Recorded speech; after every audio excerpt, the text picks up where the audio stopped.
Sino man, maaabot lahat ng iyong inaasam. Kasipagan ng sagot, salat ka man sa kayamanan. Buksan ng pahina ng mga aklat ng karunungan. Edukasyon, ating kailangan, kamamangan, ating iwanan. Please!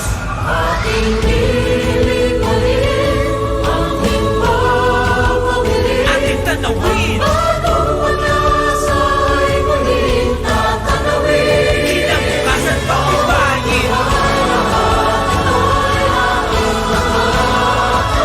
Pilitin mo gawin, Puspos ang pagsisikap, pag-asa ay yakapin.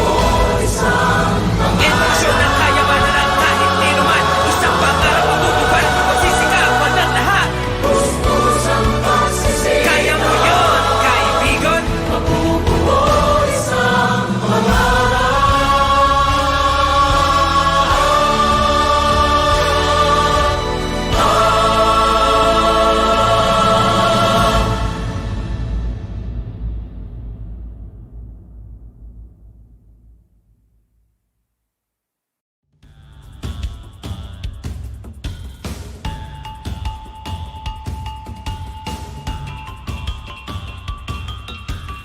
Sa press release ka, napakaganda naman ang ito.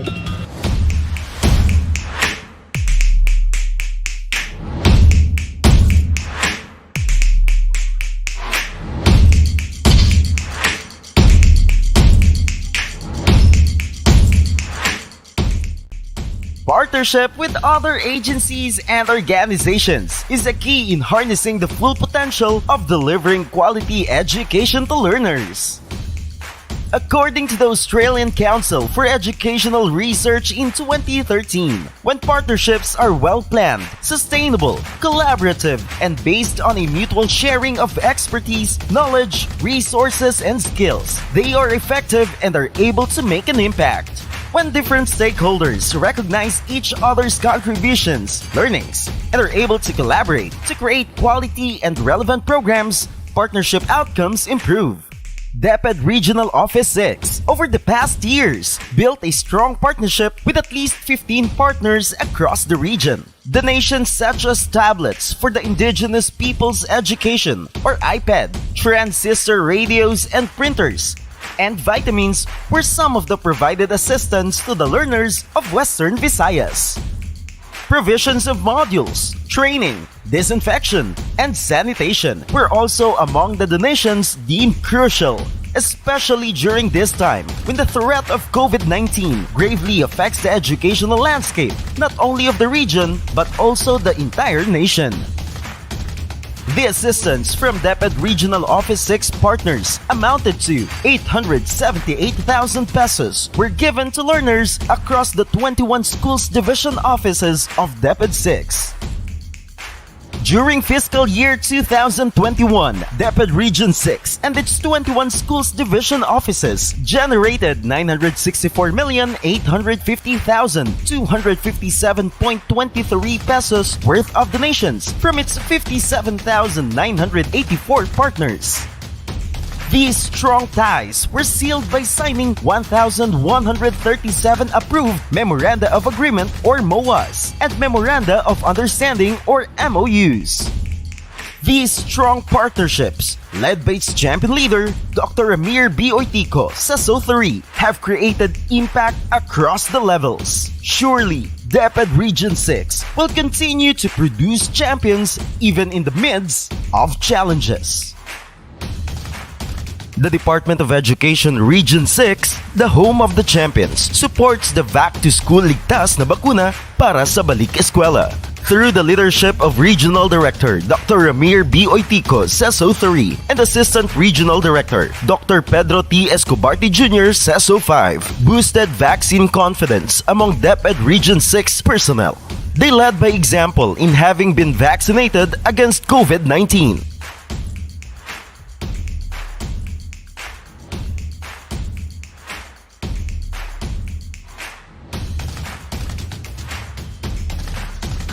Dr. Oitico was vaccinated on June 2021 at the Iloilo Convention Center, while Dr. Escobarte was vaccinated on July 2021 at the University of San Agustin. It was leadership by example by these two esteemed leaders that resulted in the high turnout of vaccinated personnel in the region. Data from the Regional Health and Nutrition Unit, Education Support Services Division of DepEd Region 6 show that out of the 84,490 personnel in the entire region, 76,681 or 90.76% of the personnel was already vaccinated. Only 7,809 or 9.27% are unvaccinated. Data also showed that these unvaccinated personnel are either waiting for their vaccination schedule from their local government unit. Others are pregnant women, while some are those with comorbidities waiting for vaccination clearance from their doctors. Pediatric vaccination is another area where DepEd focuses its effort, particularly on those learners deemed eligible to be vaccinated. These factors are in accord with the Department of Health and the Interagency Task Force Against COVID-19 to ensure that learners are protected against this deadly and virulent infection. Data of learners enrolled for school year 2021 to 2022, 776,083 are between the age of 12 to 17. Out of this number, 104,598 or 13.57% are vaccinated, while 660,714 or 85.71% remain unvaccinated. The Rest Bakuna Kids of the Department of Health campaign is supported by the DepEd, where orientations and fora were done online to answer the questions regarding the safety and protection of children. Schools are being utilized as vaccination sites to make the vaccine available even in far-flung areas. DepEd constantly coordinates with the local government units to ensure that the vaccination in school is efficient, fast, and systematic. In DepEd Region 6, every child is a champion, and DepEd will walk the extra mile through endless dedication and service to protect the learners and community against COVID-19. DepEd teaching and non-teaching personnel across the region are there to be of service to every champion learner because in DepEd Region 6, every child is a champion.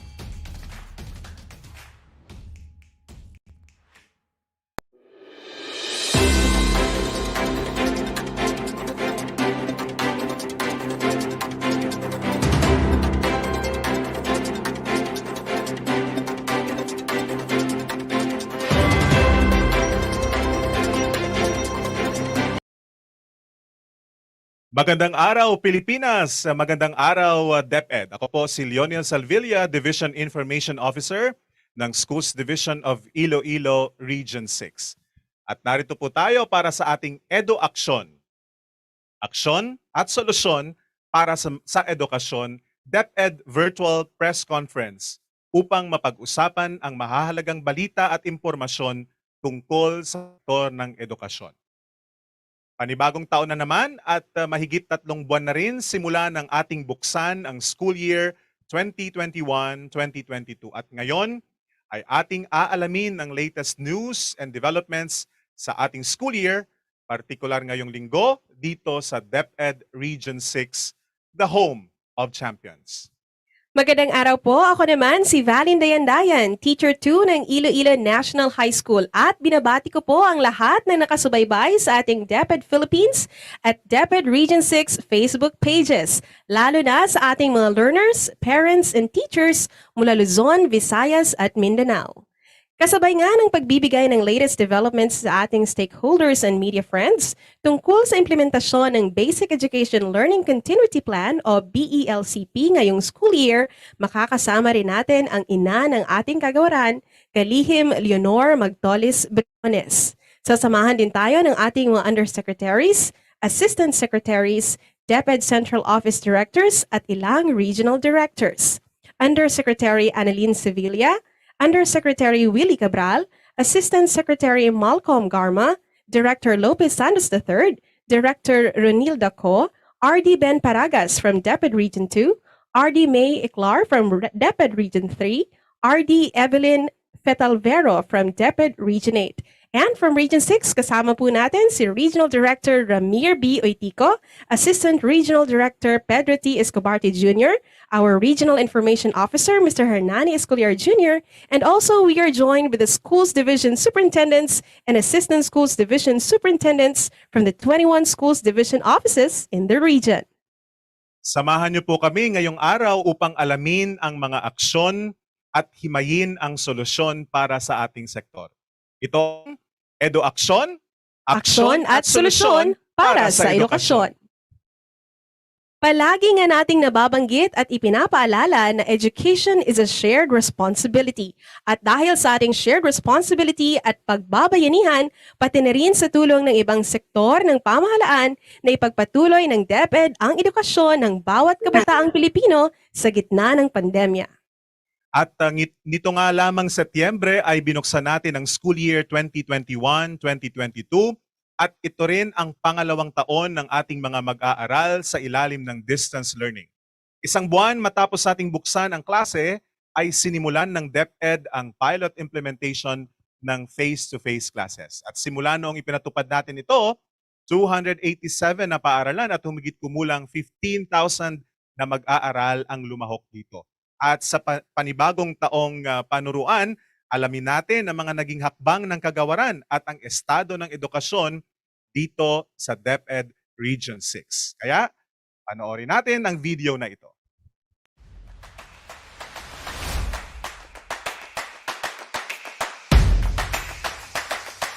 Ang mga naging hakbang ng Kagawaran at ang estado ng edukasyon dito sa DepEd.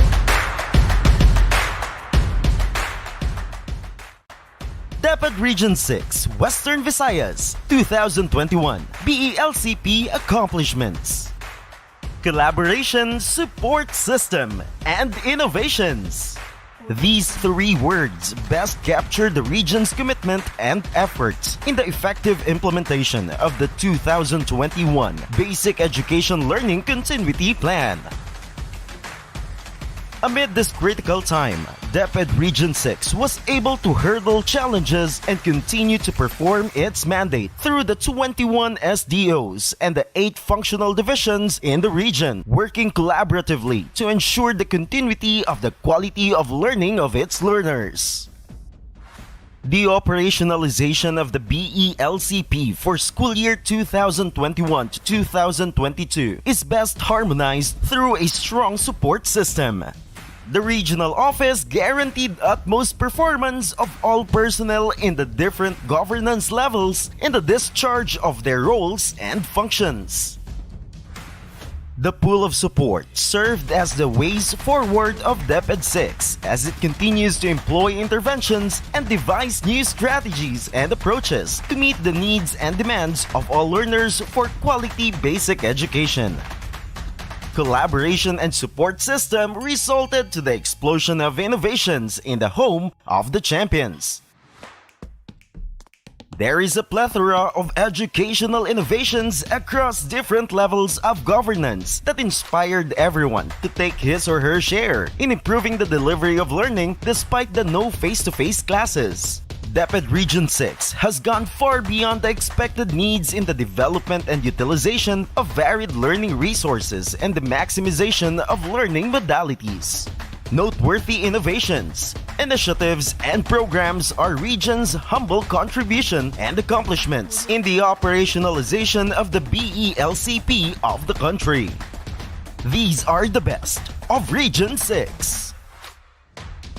the at-home learning spaces, Balay Tulunan, and Hayub-Hayub sa Kauswagan, and many others are the school's creative response of converting the spaces at home in the community into a replica of classroom where learning at home takes place. Another challenge that paved the way to innovativeness of teachers is bringing the school to the learner's home or community. This includes TVL Mobile Laboratory, or TVL of Wheels, is a responsive mechanism of bringing TVL tools and equipment right at the doorstep of the learners' homes or at the barangay halls for skills enhancement through experiential learning. Science Mobile Baul. This is the use of the baul, or case or box, where all science laboratory equipment are stored and are brought to the different homes and locality for experimentation. Tutorials on Wheels is an intervention project that provides learners with cognitive, affective, and psychosocial support in dealing with different learning tasks, assignments, and outputs. Mobile Library, EduAKSYON, Tri-C School, using tricycle to bring the school materials. ALS Cavalcade, bikers bringing modules to learners. Furthermore, learning delivery has its new face and new features as teachers implemented varied, creative, and engaging remote learning strategies despite the distance learning. Kantabasa. Kantabasa is an enjoyable sing and read enhancement to foster the love of reading for learners in Key Stage 1 using contextualized songs that learners sing together with the parents and teachers. Teaching on video. Blended learning using RBI. Digital Sign Language Dictionary for LSNs. Mathematics on Facebook. E-Science Application. Offline mobile application. To address the mental health issues, innovations on support system have been implemented such as Home Visitation Plus is an innovative contextualized learning delivery mode that provides avenues to address the academic and the psychosocial needs of the learners through follow-up, motivation, and tutoring. Tanong mo, sasagutin ko. Call center-like help desk is a communication strategy that aims to address the queries, feedback, and concerns of parents and learners on the learning competencies, modules, and assessments. Blazing the trail in the realization of the regional mantra, where every child is a champion, the institutionalization of the educational innovations, the establishment of farm schools and the School Heads Academy, the pool of scholars, and the launching of ALS Skills Package and the Home Gardening Program. This is how DepEd Region 6 brings out the champion in every learner. The journey of DepEd Region 6 in championing innovative strategies and relevant approaches despite the test of the pandemic was clearly mapped out in the BELCP+. The region takes pride of its accomplishments and further affirms its commitment of bringing out excellence in everyone. The educational leaders, the teachers, the stakeholders, and most importantly, the champion learners. This is DepEd Region 6, the home of the champions. In response to the call for the submission of recommendations for the pilot implementation of the face-to-face classes, Region 6 Western Visayas submitted 29 schools for approval. Out of 20 SDOs in the region, 15 schools were ready for the pilot implementation. Of 29 schools from the 20 schools division offices in Region 6, only 3 schools coming from far-flung areas were included in the official list for the pilot implementation. With the blazing aspirations to continue learning amidst COVID-19, the Home of the Champions initiated various preparatory activities to ensure the success of the implementation of limited pilot face-to-face classes in the region. DepEd Region 6 has seamlessly opened its pilot implementation of limited face-to-face classes in the 3 pilot schools with the collaboration of the schools, LGUs, parents, and other stakeholders. It was indeed a day of affirmation of support and consensus commitment from the internal and external stakeholders for a safe transition of school operations to the new normal. The opening of classes was witnessed by Honorable G.H.S. Ambat, Director Marilet R. Almeida, Regional and Division Office personnel and stakeholders. Our regional press conference was conducted to inform the public on the commencement of the pilot implementation with the local executives and DepEd key officials. The implementation of the pilot limited face-to-face classes in the region conveyed noteworthy insights. The impact of the successful opening of limited face-to-face classes has indeed inspired internal and external stakeholders to commit continuous support for the expansion of limited face-to-face classes toward a safe and strategic transition of school operations. The inclusion of pilot schools in the region served as benchmark to other schools to open for the limited face-to-face classes. Moreover, 2 private schools in the region had also opened their doors for the limited face-to-face classes with the concurrence of LGU and parent support. In response to the call for the expansion phase of the face-to-face classes, Region 6 Western Visayas has submitted 80 schools that are adherent to health and safety protocols. The region, directed by a champion leader, Dr. Ramir Barberan Uitico Sesotari, will fulfill its regional mantra that every child is a champion. Now the home of the champions will continue its commitment to provide quality and liberating basic education even in the midst of challenges. With a robust engagement of its stakeholders and personnel, it will continue producing champions in the home of the champions.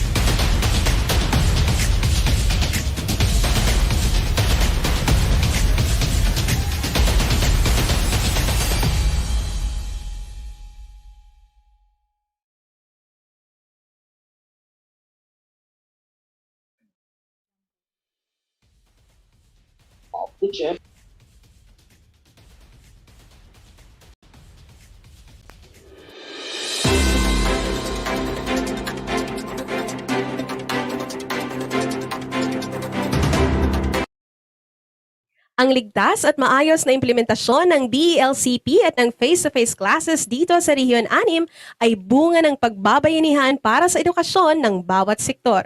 Tuloy-tuloy ang edukasyon ng bawat kabataang Pilipino dahil sa pagkakaisa at sa hindi matatawarang dedikasyon ng ating mga education frontliners, mga learners na patuloy binubuo ang kanilang mga pangarap, mga magulang na tunay na nagpapatibay sa pundasyon ng kanilang mga pangarap at ang iba pang education advocates na katuwang natin para sa katuparan ng ating mga hakbangin. Sa pagkakataong ito, pakinggan naman natin ang mensahe ng ating Regional Director, Dr. Ramir B. Uitico. Magandang araw po, RD Ramir!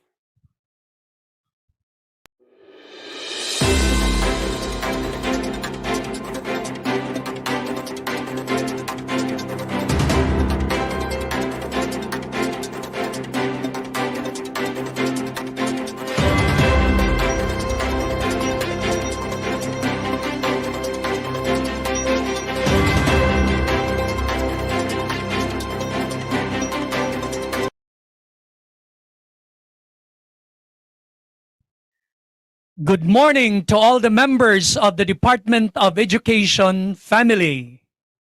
DepEd Region 6, which is the home of the champions, is happy to host this online press conference with our beloved Secretary, Honorable Leonor Magtolis Briones.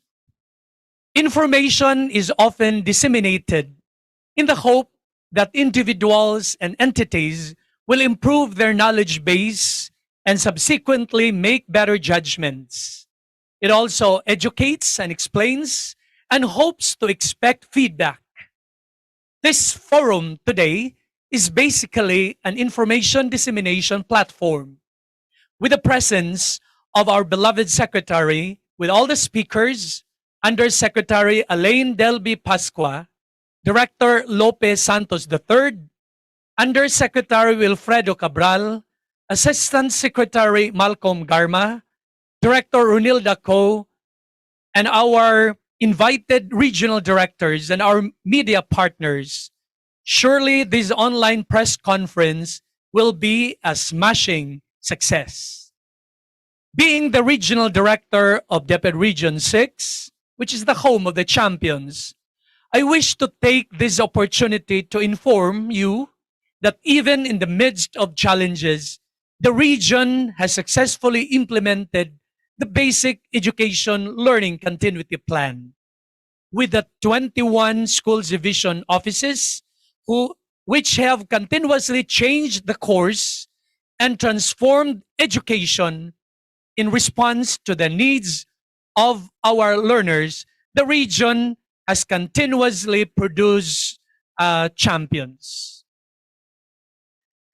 We also take pride to apprise you of our innovations in the region. And these were enumerated in the video a while ago, but I would like to take this opportunity to mention them again. The region has established the first ever 26 farm schools with 1,710 enrollees for this year. This is in response to Republic Act 10618, the Farm School Act, which emphasizes agricultural productivity and rural development. And this is also supported by our home gardening program across the levels, from the regional level, division, and even at the school level. To prepare our aspiring school leaders, Araw na siyang Brian. we have established the School Heads Academy in Region 6 with 422 scholars and 13 partner colleges and universities for this year. The pandemic has transformed our teachers to become more creative, and we need to listen to them and recognize their innovations. So, DepEd Region 6 has initiated the Regional Innovation Showdown across the levels with 2,915 teachers who had their chance to share their brilliance in navigating the present educational challenges. These and many more have given us the chance to thrive despite the health crisis. In behalf of Regional Office 6 and the 21 schools divisions, I welcome you to the DepEd Online Press Conference with our beloved Secretary, Honorable Leonor Magtolis Briones. Let us be parachutes today. Let us be open to new learnings and be loaded with information so that we can continue to fly high with God's blessings. Warm greetings from DepEd Region 6, the home of the champions. Be safe, everyone.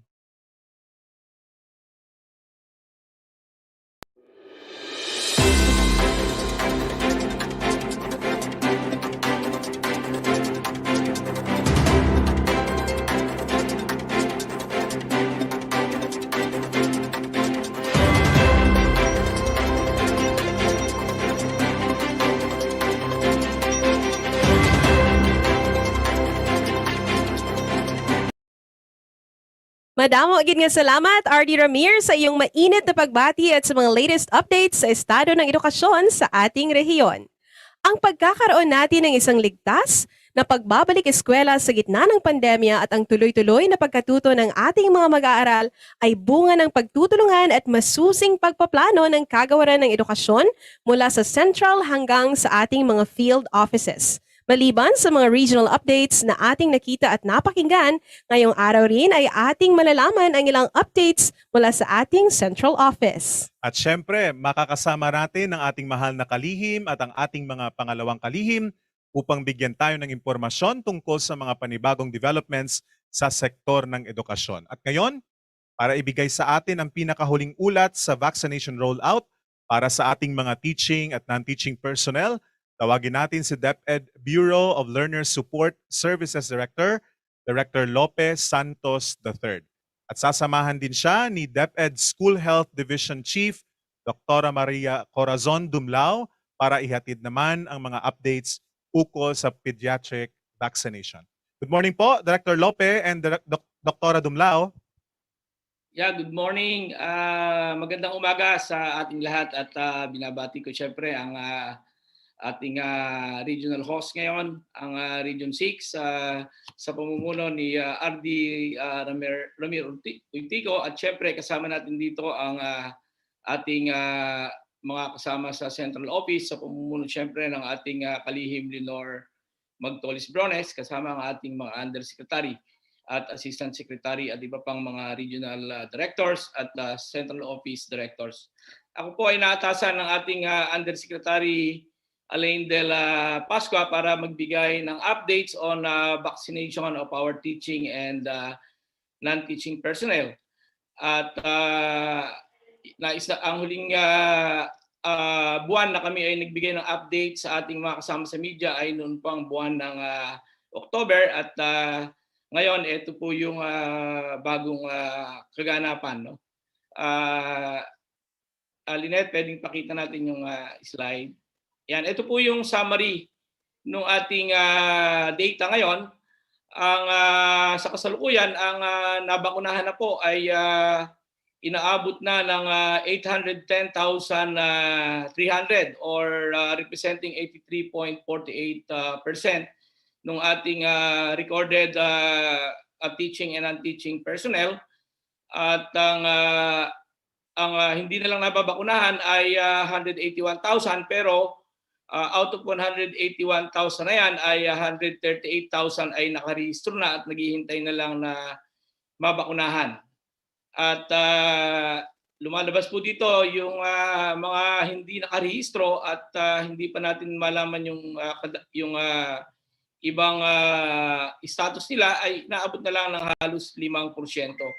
So ang impormasyon pong ito ay nanggaling sa ating mga school division offices, sa mga regional offices, at syempre katulong natin dito sa pagkalap ng impormasyon ng ating Office of the Undersecretary for Regional Operations sa pamumuno ni USEC Rebsis Escobedo at ASEC Malcolm Garma. Ito pong data na ito ay malaking pagbabago dun sa data natin nung October. No? Next slide.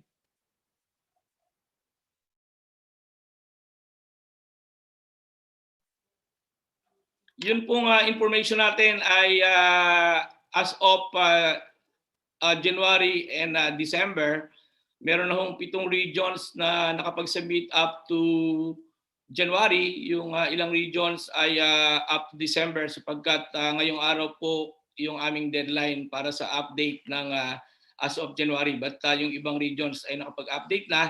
So makikita po ninyo nung inireport ko ito nung nakaraang buwan ng Oktubre, ang ating vaccination rate ay 67.33%.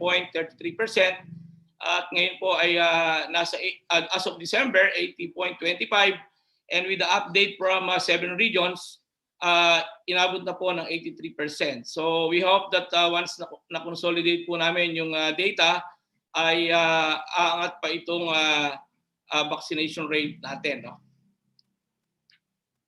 At yun pong unvaccinated naman, next slide, ito po yung unvaccinated natin. Again, mga 5% na lang yung hindi nakaregistered at may mga dahilan sila. Pero yun hong 5% na pinag-uusapan natin dahil sa laki ng bilang ng ating teaching and non-teaching personnel population ay may higit 40,000 pa din yan. No? At hopefully, itong mga naka-registered na ay mabakunahan na rin itong mga susunod na buwan. At meron pong mga kadahilanan kung bakit hindi pa sila nagpapabakuna. Una ay dinisqualified po sila ng kanilang mga attending physicians. Yung iba naman ay naghihintay pa nung gusto nilang COVID-19 vaccine, at yung iba ay merong comorbidities na dinidiscourage din na wag muna magpabakuna. At yung iba ay merong mga personal na kadahilanan katulad ng mga paniniwalang pangreliyon o personal na desisyon. So yan po yung ating update on vaccination sa DepEd personnel. Pangat po ng pangat at pataas ng pataas yan. At hopefully matapos natin yung ating vaccination at ma-improve natin yung bilang pa at makumbisi natin yung ating mga kasama sa DepEd na hindi pa nagdidesisyong magpabakuna. So yun po ay kailangan pagtulong-tulungan at nang sa gayon ay ang tamang impormasyon ay makarating sa ating mga kasamahan. For the updates on pediatric vaccination, tatawagin po natin si Dr. Dumlao para magbigay ng update tungkol dito. Dr. Dumlao?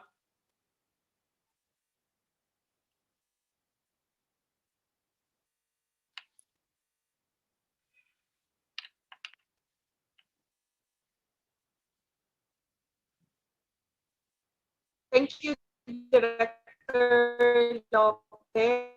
Magandang umaga po sa inyong lahat.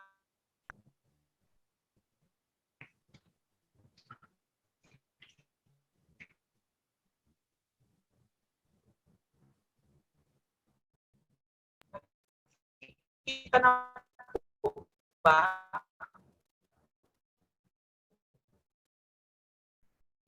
For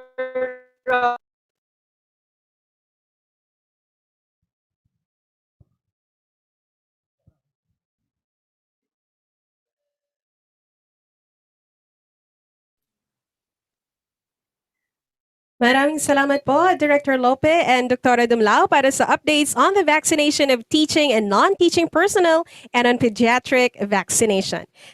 Upang bigyan tayo ng pinakahuling ulat tungkol sa work arrangements para sa expanded face-to-face classes, narito buong muli si Dr. Dumlao.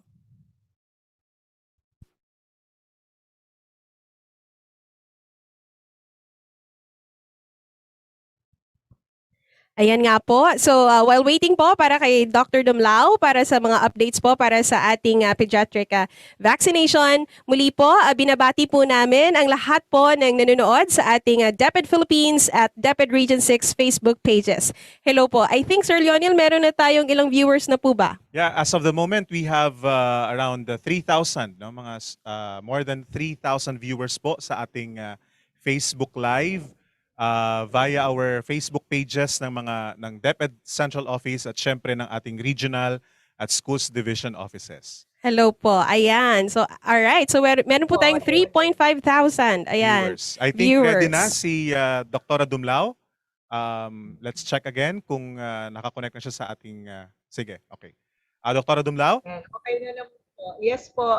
According to the vaccination data for pediatric vaccination for 12 to 17 years old, na ang source po natin ay yung National Vaccination Operations Center or NVOC Daily Vaccination Report as of January 31, 2022. If you look at the priority groups, yung A3, 12 to 17 years old with comorbidities, na ang target population natin ay 1,273,976. Meron ng 297,191 na individuals with at least one dose, having a coverage of 23.33%. And out of this 23%, 7.22 ang partially vaccinated and yung fully vaccinated naman ay 16.11%. For the rest of the population of the pediatric having a target population of 11,465,786. 76% na yung coverage, and of the 76%, 12.16%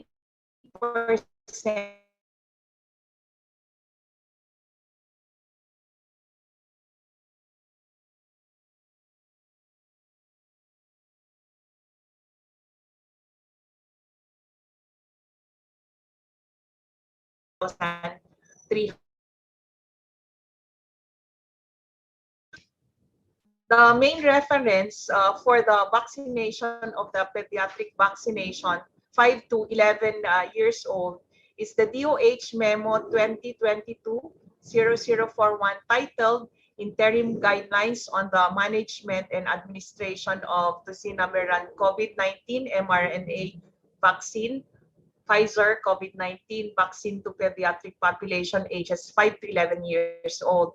And here are some highlights of the said memorandum na kalalabas lang po a few days ago.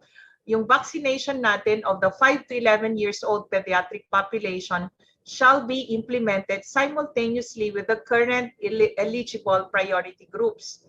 Now, the COVID-19 vaccination process in vaccination sites, including yung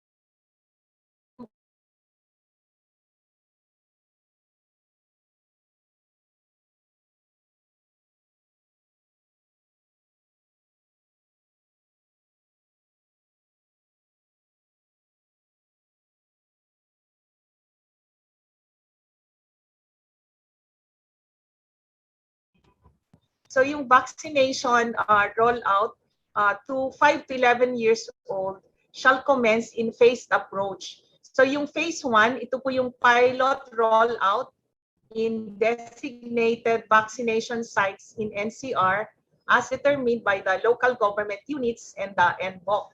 Phase 2, ito naman yung expansion of the vaccination rollout in the NCR, pilot rollout in designated vaccination sites in other regions. And phase 2 shall commence a week after the phase 1 program implementation review. And pangalawa, dun sa highlights ng guidelines, lahat ng 5 to 11 years old children are eligible to be vaccinated in either phase 1 or 2 subject to health screening and assessment. Now, how about master listing of pediatric vaccination, age 5 to 11? According to the guidelines, this shall not be required. Yung targets of each LGU shall be based on the Philippine Statistics Authority's projected population for children ages 5 to 11. However, pre-registration based on the processes required by the local vaccination operations center shall be necessary to ensure the ease in planning and determination of logistics, human resource, and COVID-19 vaccine requirements. Now, the vaccine recipient shall be accompanied by a parent or guardian doon sa vaccination site. The following documents shall be presented doon sa registration area.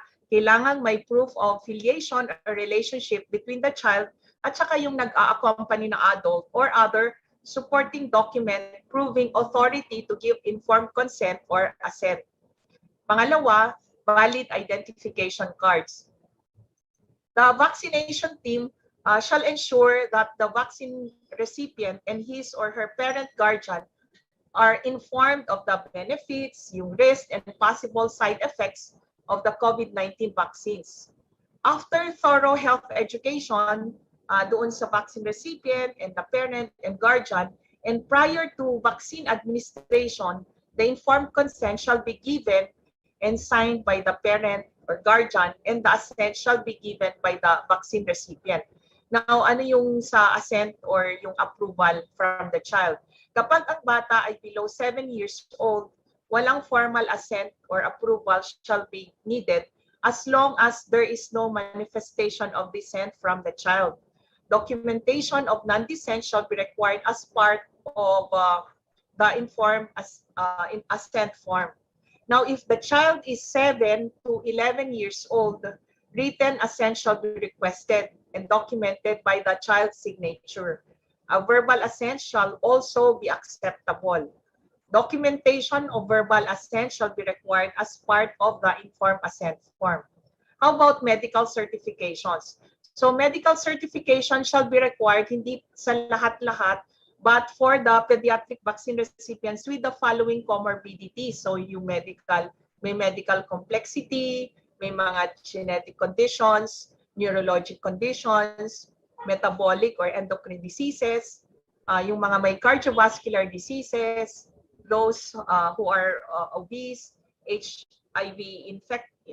HIV infection, may tuberculosis, chronic respiratory diseases, renal disorders, hepatobiliary diseases, immunocompromised state due to disease or treatment. Since the rollout of the pediatric vaccination for ages 12 to 17, ang ating pong secretary ay napaka-supportive na po. The Department of Education already issued the TFC Memo number 557, which provided guidance to the field kung paano ang DepEd ay makapag-provide ng strong support for the program. So the same guidance is reiterated for the vaccination of children ages 5 to 11. So let's look at institutional arrangements. So institutional arrangements shall be established and existing ones strengthened and expanded to cover pediatric vaccination. As practiced, such arrangements may cover the use of schools as vaccination sites and the voluntary participation ng ating personnel in vaccination teams. On the use of schools, existing processes and requirements for the use of schools as vaccination sites shall be loosened up to ensure that more schools qualified to serve as vaccination sites can be accommodated. Existing arrangements and the use of schools as vaccination shall be maximized. However, for the specific purpose of participating in pediatric vaccination, requests shall be approved by the school's division superintendent instead of the regional director. And all other requirements as stipulated in DM 28 series of 2021 shall be retained. The Department of Education shall highly support pediatric vaccination and enjoin all schools that are qualified to be used as vaccination sites to cooperate and coordinate with their respective local government units regarding the said activity. How about voluntary participation of health personnel? Efforts shall be ramped up to enjoin more health and other personnel to volunteer for the vaccination of the pediatric population.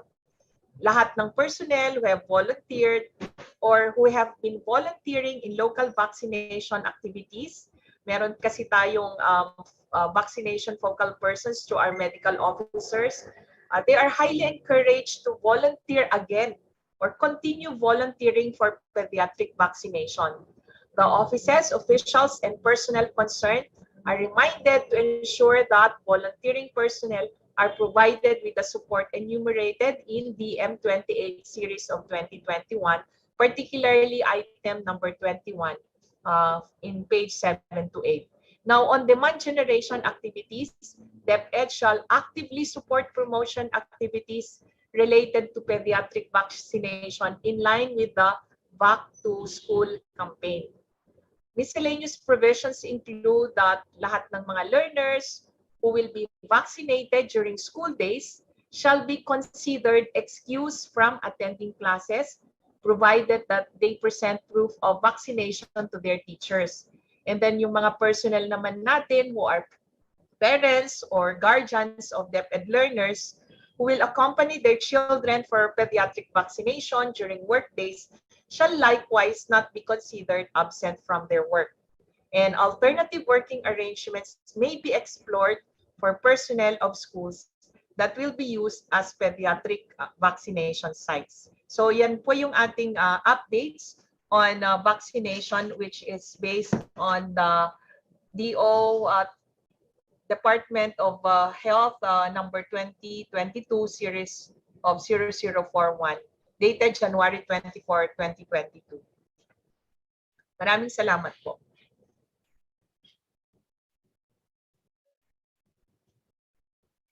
Sa muli, maraming salamat po sa mga updates on the vaccination of teaching and non-teaching personnel and on pediatric vaccination.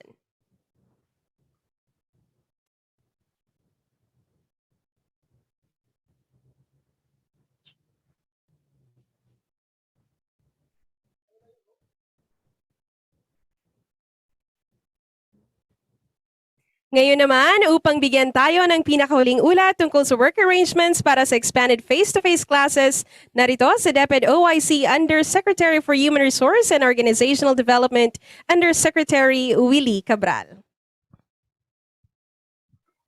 Magandang umaga at marami pong salamat sa ating ginagalang na Secretary Leonor Magtolis Briones, sa ating pong mga kasamang mga undersecretaries, assistant secretaries at mga regional directors. Sa inyo pong lahat ay bumabati po ako ng isang magandang umaga. May I request the pass to upload and show the presentation.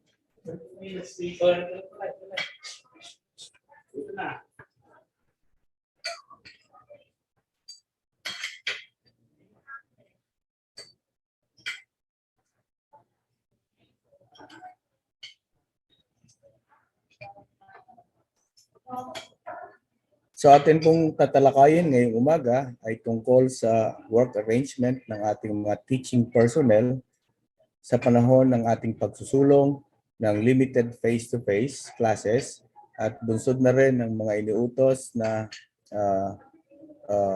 mga probisyon, lalo tigit sa kalalabas lang po natin na office order na inilabas ng ating kalihim, particular ang office order OSEC number 2022-03 at ito po ay may kaugnayan sa conduct of limited face-to-face as well as the progressive expansion of face-to-face.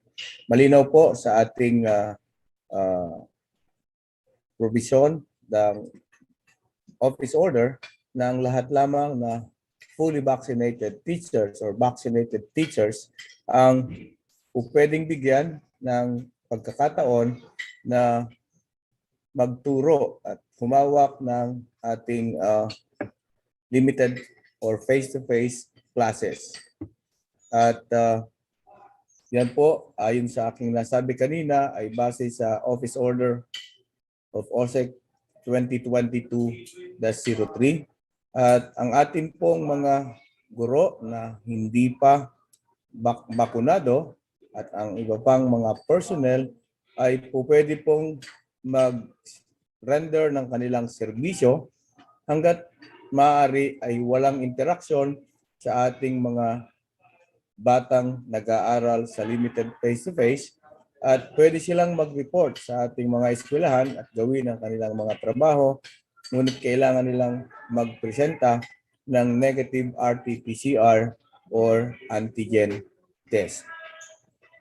Tungkol naman po sa next slide please. Sa ating alternative work arrangement, malinaw po na ang ating Department Order number 11 series of 2020 ay patuloy pong umiiral at ang ating mga teachers na hindi pa bakunado at ang ating ilang personnel ay pwedeng gumamit ng alinman sa mga alternative work arrangement na nakasaad sa Department Order na ito. Ang mga guro na hindi pa bakunado pero eligible ay atin pong hinihikayat na magpabakuna, lalo tigit kung sila ay magre-report sa kanilang trabaho on-site at yan po ay nakasaad sa DTFC number 575 series of 2021. Natasan din po ang lahat ng regional directors na mag-implementa ng karampatang work arrangement sa kanilang mga jurisdiction or area of responsibility base sa umiiral na alert level sa kanilang mga lokalidad at ito din po ay nakasaad sa Department Order number 11 series of 2020. Nais po natin na muling bigyan ng pansin at reiterate ang mga work arrangement na nakasaad sa Department Order na ito at po pwedeng gamitin ang alinman sa mga kombinasyon ng mga work arrangement katulad ng skeleton workforce, work from home, or 5 days physically reporting work week on a 2-week shifting rotation, 4-day physically reporting work week and 1-day work from home on a weekly shifting or rotation, at ang paggamit po ng work shifting, flexible or staggered working hours. Sa susunod po na slide naman ay makikita natin at atin pong binibigyan ng pansin na ang performance monitoring and attendance mechanism ay kailangang masunod anuman po ang klase ng work arrangement na ipinatutupad at ang ating mga hepe ng bawat functional divisions sa pamamagitan ng konsultasyon sa ating mga personnel ay kailangan gumawa ng work week plan at ito ay ibunsod or alinsunod sa awa na kanilang na-adapt.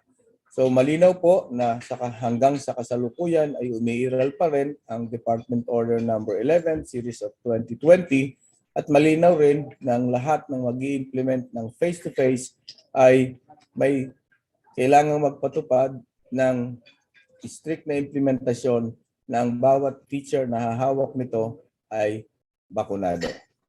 Yun lamang po at maraming salamat sa inyong lahat.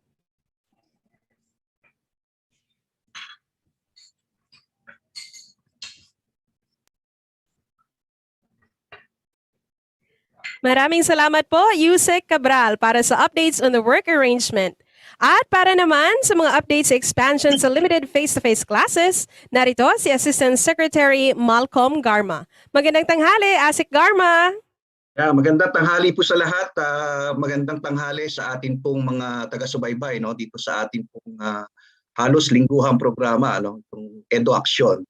Magandang umaga rin sa atin pong mga kapamilya dyan sa DepEd Region 6, sa akin pong mga kasamahan mula po sa Central Office at mga regional directors natin na kasama natin ngayon. At of course, ang atin pong makakasama mamaya, ang atin pong Kalihim Leonor Magtolis Briones. At syempre, yung pong ating mga partners from the media groups who are joining us this morning for this press conference. So can we ask our secretariat to please put on screen our PowerPoint presentation on the updates for the limited face-to-face?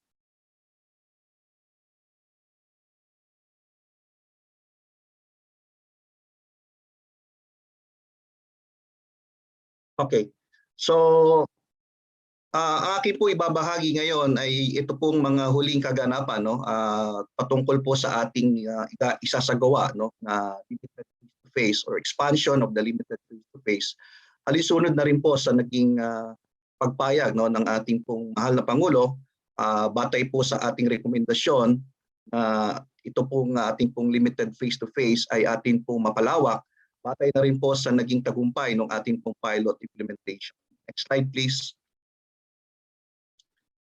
At gaya po ng mga nabanggit na kanina, partikular ng ating pong pangalawang kalihim na si Yusek Willie, na tayo po ay naglabas ng isang issuance. Ito po yung Office Order OSEC-2022-003.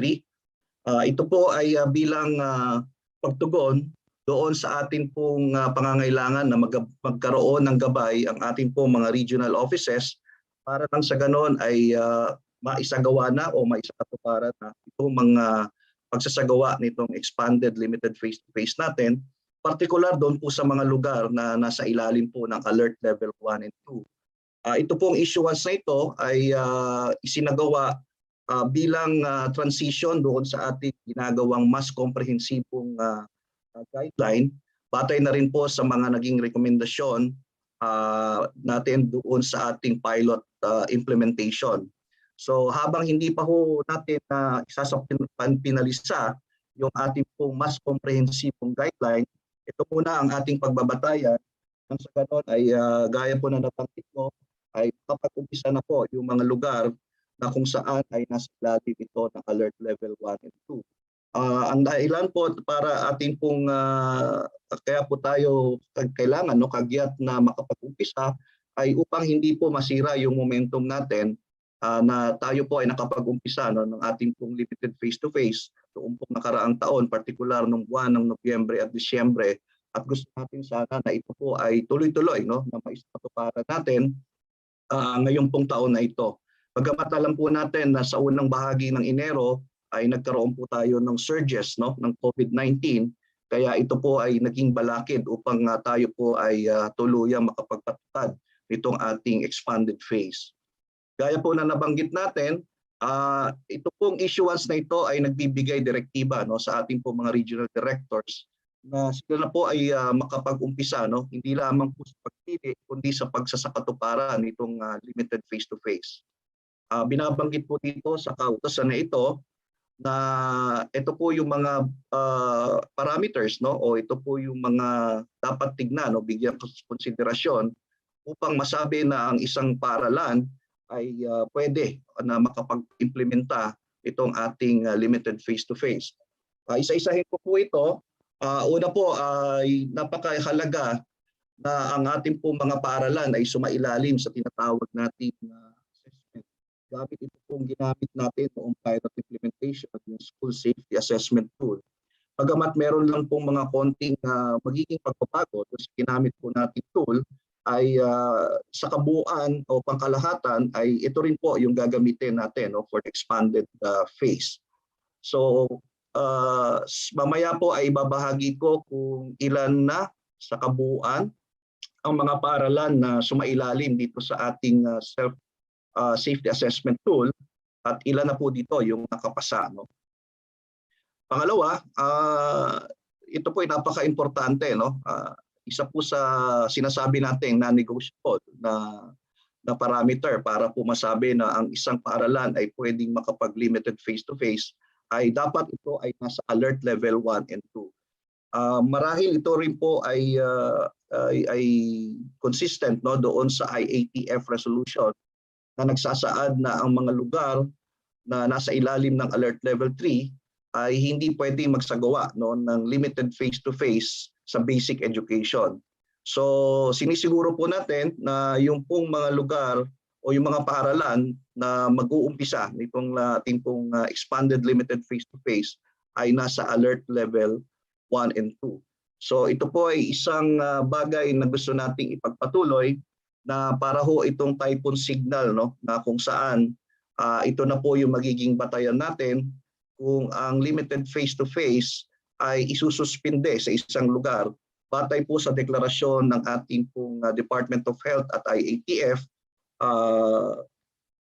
kung ito po ay nasa anong alert level status.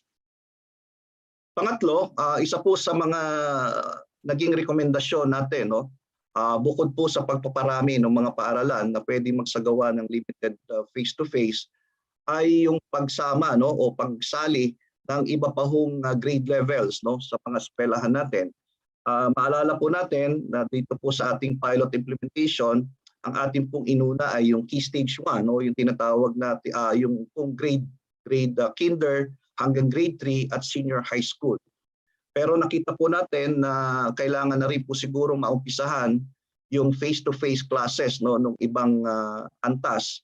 Kaya bahagi po ng naging rekomendasyon ng ating pong kalihim ay ang pag-expand po ng ating face-to-face classes sa ibang grade level. So ibig po sabihin nito, ang ating pong limited face-to-face classes will already cover kinder to grade 12. Next slide, please. Nakita po natin kung gaano kainam at gaano kaepektibo yung ginamit nating panuntunan sa ating pong limited face-to-face the pilot implementation, which is the shared responsibility frameworks. Hindi po natin binibitawan ito, kaya dito sa ating expanded phase of limited face-to-face ay mahalaga pa din at requirement pa rin yung concurrence ng ating mga local chief executive, particular po sa ating mga munisipyo at syudad. At gayon din po ang kahalagahan ng koordinasyon ng ating pong mga paaralan sa kanilang mga komunidad, partikular sa kanila pong mga barangay o yung ating pong local government unit na sa level ng barangay. So ito po ay hindi po natin initawan bilang isa sa mga pangunahing requirement upang ang isang eskwelahan ay makasali o makapag-implementa ng kanilang limited face-to-face classes. At kaugnay po nitong shared responsibility ay importante pa rin yung pagpayag ng ating po mga magulang na ang kanilang anak ay lumahok dito po sa ating isinasagawang limited face-to-face. Pang-anim po, kasama na rin ho doon sa pagpapalawak no ng ating pong limited face-to-face, hindi lang ho yung pagpaparami ng paaralan at pagsali no sa ibang grade level, hindi po natin yung importansya noong pagdadagdag ng oras. Sapagkat batay po sa naging pag-aaral doon sa ating limit pilot implementation, ay nakulangan ng ating pong mga mag-aaral, mga magulang at mga guro doon sa tinatawag na contact time or contact period habang sila po ay nasa loob ng classroom. Kaya binibigyan na po natin no, ng konsiderasyon itong bagay na ito at binibigyan na po natin ng leeway no, yung ating pong mga regional directors, mga superintendents at ating pong mga school head na magdagdag ng oras. Ang kailangan lang ho nating siguruhin na hanggat maaari no ay ang ating pong mga mag-aaral ay hindi aabutan ng pagkain, lalong-lalo na po yung lunch no. Pero pwede ho yung merienda hanggat ito ay tinatawag natin no na managed recess, bahagi po ng kanilang contact period or contact time. At gaya po ng nabigyan diin kanina ni Yusek Willie no, yun lamang pong mga baksinado o mga bakunado na mga guro at non-teaching personnel ang maaring mag-participate dito sa ating limited face-to-face, especially those who will handle no the classes, the actual limited face-to-face classes. So gaya po na nabanggit ni Yusek Willie, yung ating pong mga guro na hindi pa ho nabakunahan ay kailangan magpakita ng kanilang RT-PCR or antigen test result kung sila po ay pupunta no sa kanilang mga paaralan upang magsagawa ng kanilang mga gawain. Ulitin ko po, yun lamang po mga bakunadong guro ang papayagan na mag-handle ng ating pong mga face-to-face classes. Next slide please. So, ang pangkalahatang batayan pa rin ho ng ating kautusan na ito ay yun pa rin hong DepEd or DepEd at DOH Joint Memorandum Circular 001, no, Series of 2021. At ito po ay mananatili po hanggat hindi pa ito nababago batay ho sa magiging gaganap na pagpupulong sa pagitan po ng DepEd at ng DOH. Next slide please. Okay, so sa ngayon po ito yung naitala naming numero batay po sa naging submission no, ng ating mga regional directors kung ilan na ho yung ating mga pampublikong paaralan na sa tingin nila ay handa na no, para lumahok dito sa expansion phase hanggat ito mga paaralan na ito ay masasailalim sa alert level 1 and 2. So sa kabuuan po, meron po tayong 6,347 public schools that already underwent the assessment and are deemed ready to be included in our expansion phase of the limited face-to-face classes. Next slide, please. So batay ho sa huling alert level status, no? Ito po yung tinitingnan natin dito, yung February 1 to February 15. 304 or 304 lang pong paaralan ang nasa alert level 2. So ito po ay matatagpuan sa Region 2, Region 3, Region 4A at NCR. Kaya po ngayong sa ating pong pulong balitaan ay minarapat po naming imbitahan no, ang mga regional directors itong mga rehiyon na ito kung sakaling meron po kayong katanungan sa detalye ng kanilang magiging implementasyon ng kanilang limited face-to-face habang sila po ay nasa alert level 2.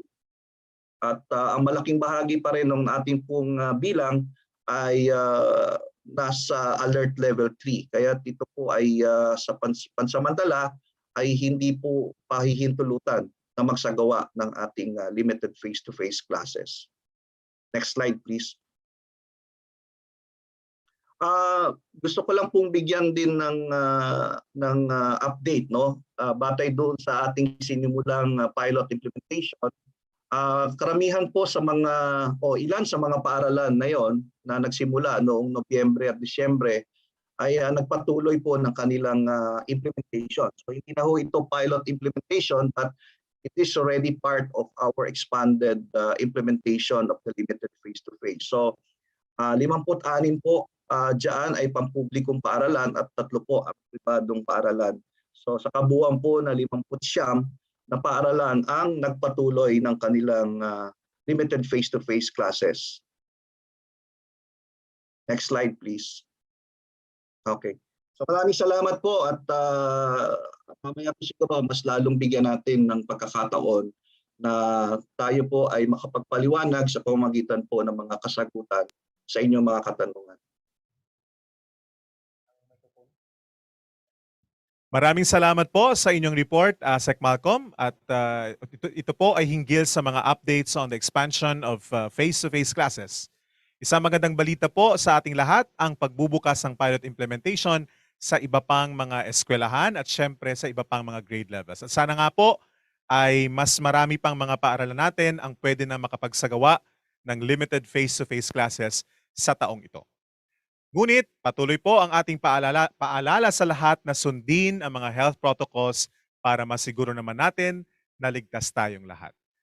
Ngayon naman po, makakasama natin on behalf of DepEd Disaster Risk Reduction and Management Service Director, Director Ronilda Co, si Sir Aldwin Rimbao mula sa DepEd DRRMS para bigyan tayo ng updates sa mga assistance na ipinaaabot ng Kagawaran sa mga Typhoon Odette hit schools sa taong ito. So Sir Aldwin, over to you, sir.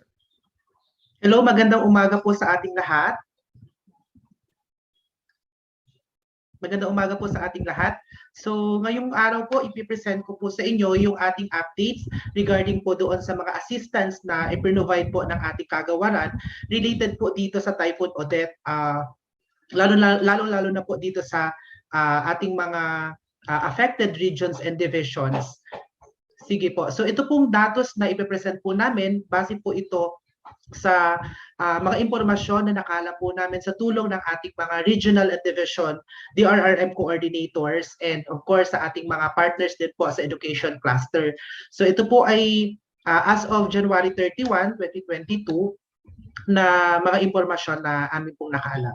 So base po sa ating impormasyon na mga nakala po, meron po tayong 12 affected regions after po ng pananalanta ni Typhoon Odette. Outside po dito sa 12 affected regions, meron po tayong na-identify na 6 na hardly hit regions. Ito po yung Region 6, 7, 8, 10, and yung Caraga po. So dito po sa 6 na regions, meron po tayong 38 affected divisions with 10,623 na schools housing more than 4 million po na learners and 171,000 na DepEd personnel. So ito po yung summary ng ating hard hit regions. As mentioned po kanina, meron po na-identify po natin yung Caraga, 4B, 6, 7, 8, and 10. And base na din po ito sa declaration po ng NDRRMC ng state of calamity. So meron po tayong more than 10,000 na affected schools dito po sa 6 na hard hit regions.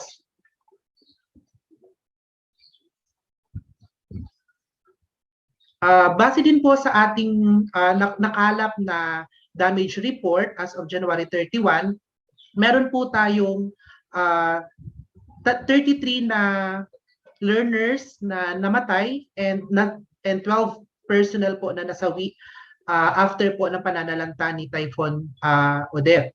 And meron po tayong 6 na missing learners and 12 personnel, 541 na injured learners and 73 na injured personnel po. Ito po ay for verification pa ng DILG base po dun po sa dead and missing cluster.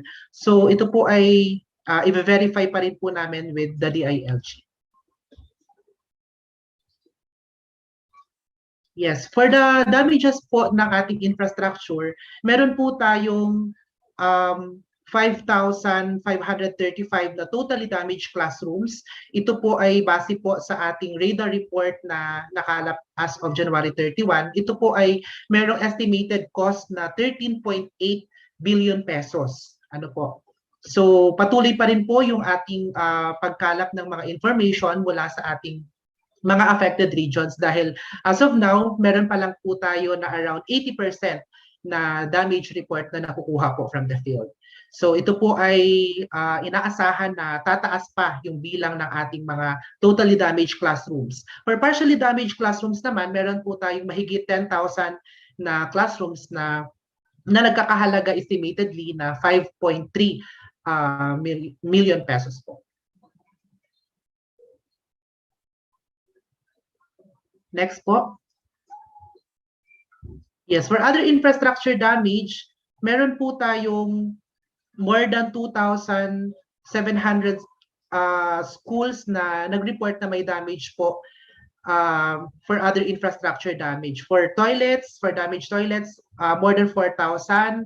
Damaged hand washing facilities, again, more than 4,000 schools din po. Na for now, meron din po tayong estimatedly na more than 6,000 TLS na kinakailangan dahil na rin po dito sa mga damaged classrooms na naitala po natin as of January 31. For non-infrastructure damages po, meron po tayong na-account na mga damaged school furnitures, more than 220,000 po units po siya. More than 19 million na damaged learning materials. Ito po ay isinabit na po namin yung mga detalye nito sa ating Bureau of Learning Resources para po sa replacement. And for the computer sets, meron po tayong more than 18 billion pesos po na cost of damages both from elementary and secondary schools na mga damaged computers. Ito din po ay isinadmit na din po ng DRRMS sa ating ICTS para ma-account and ma-budgetan po for the replacement. Ito din po yung ating mga response interventions na na-provide as of kahapon. Meron po tayong 24.5 million pesos na na-download na po sa ating mga affected schools in Caraga, Region 4B, 6, 7, 8, and 10 para po sa kanilang clean up and minor repair. Ano po? So 20,000 po ang binibigay natin per school para po sa pag-procure ng mga supplies and materials for cleaning, and pwede din po itong gamitin sa pagbayad ng mga tao na kasama po sa paglilinis ng ating mga paaralan. And meron din po tayong na-download na sa ating mga affected regions na 10.2 million for support funds. Ito po ay magagamit sa pag-procure ng iba't ibang mga learning kits, teachers kits na mga na-damage o mga kinakailangan ng affected divisions and schools, and kung ano pa pong mga immediate needs na kinakailangan. Ito po ay maliit lamang na pondo, pero patuloy pa rin po yung ating effort sa departamento na makakalap ng mga pondo na makadagdag po sa assistance sa ating mga affected regions. Overall, we have more than 36 million pesos na po ang naipaprocess po nating support mula sa Department of Education. Meron din po tayong mga naka-standby at patuloy na tumutulong na mga trained personnel mula sa ating department para po sa pagbibigay ng psychological first aid. So ongoing pa rin po yung PFA na ibinibigay po natin lalo na doon sa mga affected schools na and regions na under sa alert level 1 and 2. So meron po tayong more than 29,000 na trained teaching personnel mula sa affected regions. And yes sir, next po. 29,000, and meron din po tayong 15,698 na trained teaching personnel mula naman po sa non-affected divisions.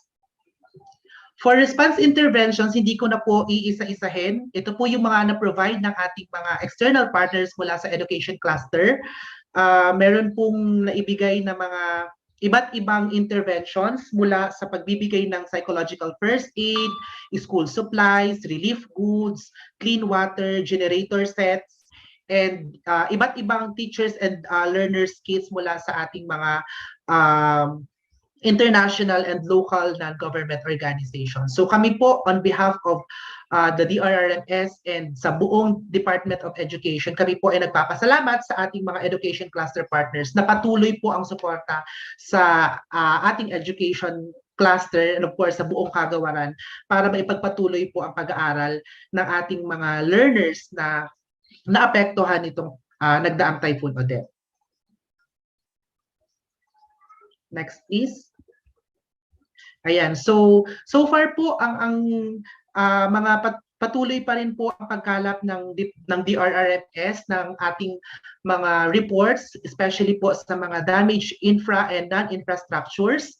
And of course po, patuloy din po ang aming pakikipag-collaborate with our internal and external partners, lalo na po sa ating mga field offices, mga divisions and regions na patuloy po yung pagsuporta, pagbibigay ng tulong sa ating mga affected regions. Marami po ang naitulong, maraming effort po ang ibinigay ng ating mga non-affected regions and divisions sa ating mga kasama mula sa Visayas and Mindanao. And patuloy pa din po yung ating pag-check, pagkalap ng mga information. In fact, magkakaroon po kami ng field visit sa darating na mga weeks and buwan para mas makita po natin yung kabuoang impact ng Typhoon Odette. So yun lamang po. Maraming salamat. Magandang araw po sa ating lahat. Maraming salamat po, Sir Aldwin, ng ating kinatawan mula sa DepEd DRRMS at kay Director ko para sa mga updates on the assistance given to Typhoon Odette hit schools. At salamat din po sa mga tulong na naipaabot ng ating mga partners at ng Department of Education sa ating mga affected regions. At syempre, Ma'am Valin, nagpapasalamat din tayo sa ating mga undersecretaries, assistant secretaries, and central office directors para sa mga pinakabagong ulat mula sa ating Kagawaran. Sa puntong ito, atin munang panoorin ang maikling intermission number mula sa Schools Division of Pasig City.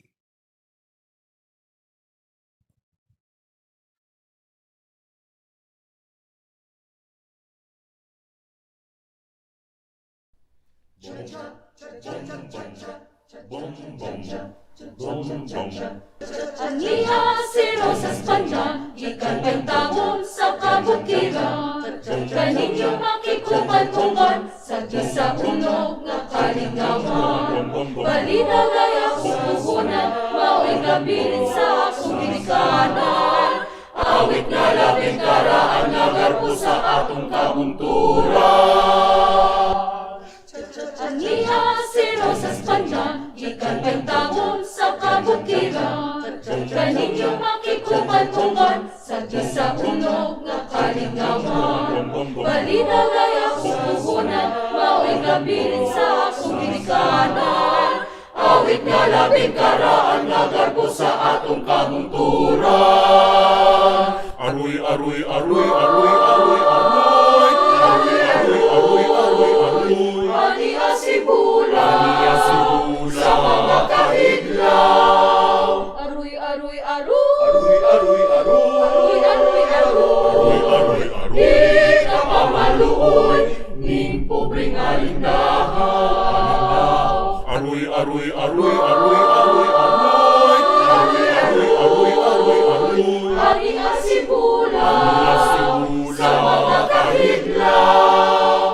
Aroy, aroy, aroy. Aroy, aroy, aroy. Aroy, aroy, aroy. Aroy, aroy, aroy. Di ka pamaluoy, ning pobreng alindahaw.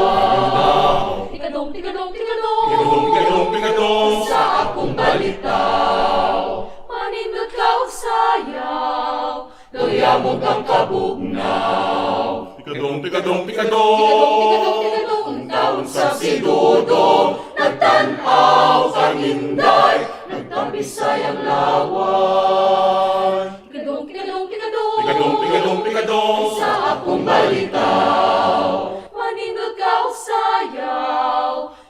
Sabog ang kabugnaw. Tikadong, tikadong, tikadong. Tikadong, taon sa sidudong, nagtanaw kaninday, nagtabisay ang lawa. Tikadong, tikadong, tikadong. Tikadong, tikadong, tikadong.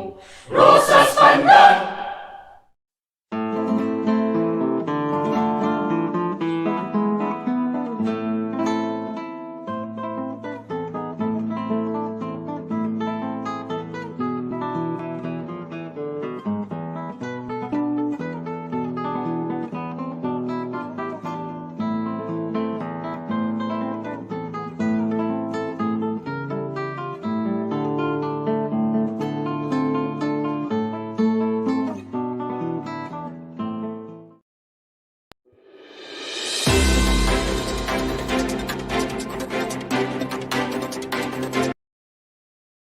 Maraming salamat po sa isang napakagandang intermission number, Schools Division of Pasig City Region 6 sa pamumuno ni SDS Jessie Gomez. At bilang hudyat ng pagsisimula ng talakayan sa pagitan ng ating mga media partners at si Secretary Liling kasama ang ating mga deputy officials, ating pakinggan ang mensahe ni Secretary Leonor Magtolis Briones. Pero bago yan, panoorin muna natin ang video na ito.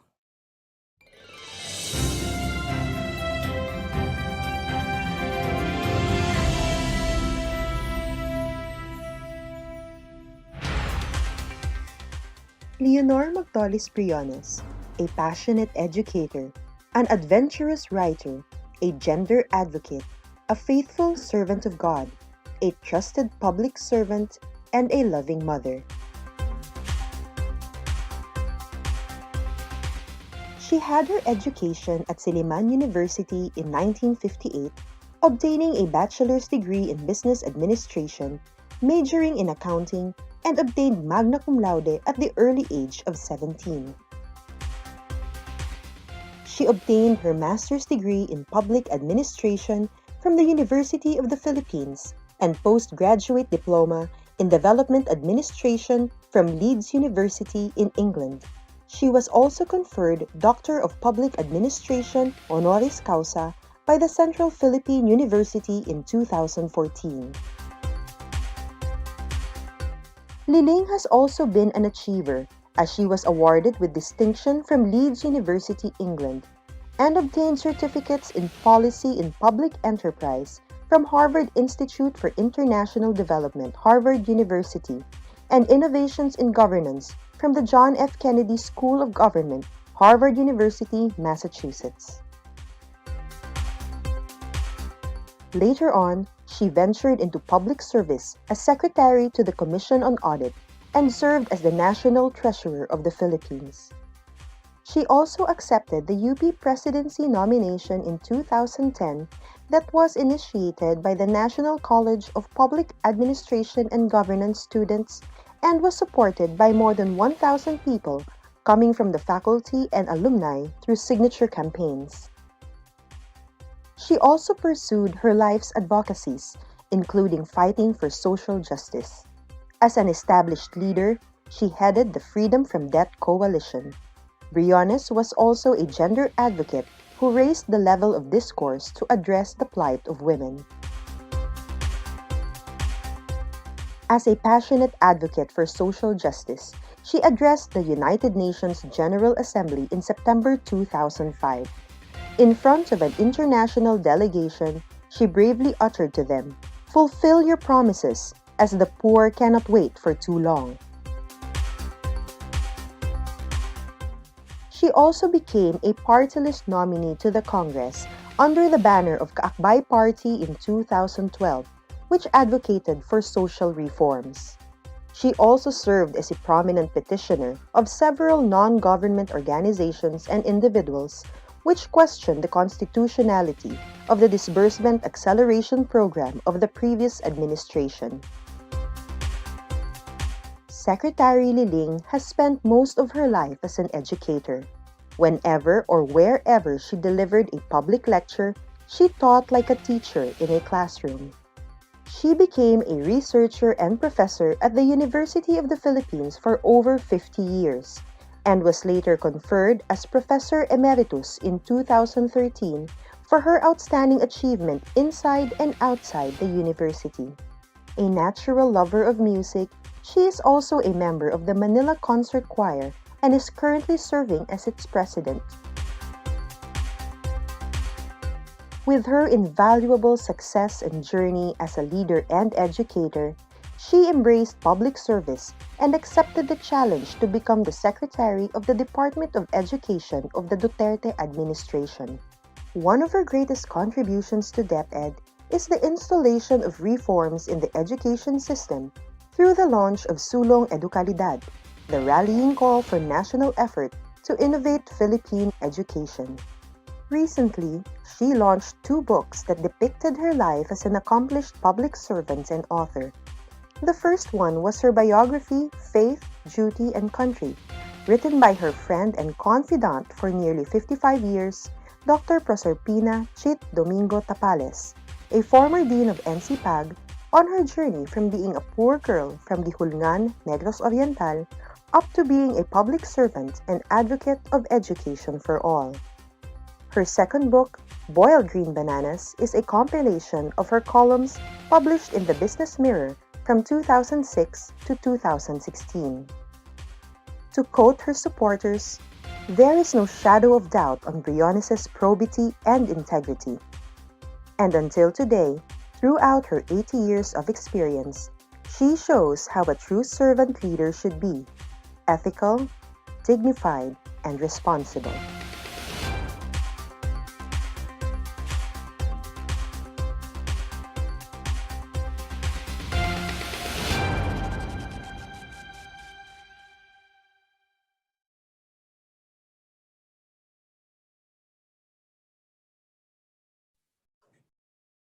May ugid nga aga sa tanan there is Region 6. I'm very honored and happy to spend time specifically in Region 6. But I am also pleased and delighted that the entirety, at least halos entirety of the DepEd family is present as well. Our HDSs, our regional directors, full force sila, our program directors, and of course, the members of our executive committee. Ari kami ditanan para kung may mga pagmangkot, halin sa aton iyang mga parents, halin sa aton iyang mga teachers, we can answer this as soon as possible or immediately. As usual, hindi na ako magbibigay ng message kasi very comprehensive na. Maraming salamat sa ating mga officials na nagre-report. Undersecretary Willie, si Director Lope, Regional Director Ramir, Youth Undersecretary Willie Cabral, Assistant Secretary Malcolm Garma, and Director Ronilda Co na nagbigay sa atin ng updates kung anong nangyayari sa DepEd. So, mag-focus lang ako sa mga issues na lumalabas dito sa Region 6, and I'm glad the other regional directors are also around because these issues are also discussed in their territories as well. I would also like to greet specifically the media because this is a press conference. And I hope, Ramir, you have invited local government units kasi major partner ang local governments natin sa lahat ng mga activities ng Department of Education. Tani may mga parents because learners here are involved. And of course, the DepEd family, aside from our officials, I also requested Ramir to invite teachers and other staff of the Department of Education, not only of Region 6, but all other regions. I have noticed from a personal standpoint that many of the questions which are raised primarily by teachers, by staff, and our personnel are actually covered extensively and in great detail by our issuances. And we always hold press conferences announcing these issuances, these guidelines, memoranda, and so on. But obviously, they probably did not have access or were not able to go through all these explanations. And so in my office, I get directly many questions and requests for explanations, and even requests for physical visits to explain to our teachers what is the policy. But all of these are already described in great detail in our regional conferences. I'm very happy that our PAS is very active in setting up the regional press conferences. Every 2 weeks, we hold regional press conferences precisely to reach out not only to our officials, not only to the LGUs or to the Department of Health, but also to our teachers, who, of course, at the end of the day, have to be active in implementing our policies and our decisions. So, madamo gid nga salamat nga ari di ang may mga teachers na nanonood para mabigyan sila ng additional information on what the policy is all about. I get questions, what is your policy? Why are you like this? Why are you like that? And my usual answer is, this is declared in our policy. We have announced it forever and ever. Nonetheless, I notice that these very issues are still perhaps needing further clarification. Salamat sa media, which has always transmitted and which has always shared, and salamat sa media for their wisdom in being able to separate the chaff from the grain, in a manner of speaking, on matters about education. Of course, you are all aware that Region 6 is in a sense special to me, because the Magtolises come from Region 6, specifically from Antique, in the town of Barbasa. There is a barrio there named Magtolis Barrio, and there is a school there named Magtolis Elementary School, and that was long before I became Secretary of Education. And Region 6, thank you, Ramir, for all the efforts that were exerted. Region 6 is a very accomplished region. Together with all the other regions, I'm very proud of the regional offices of the Department of Education.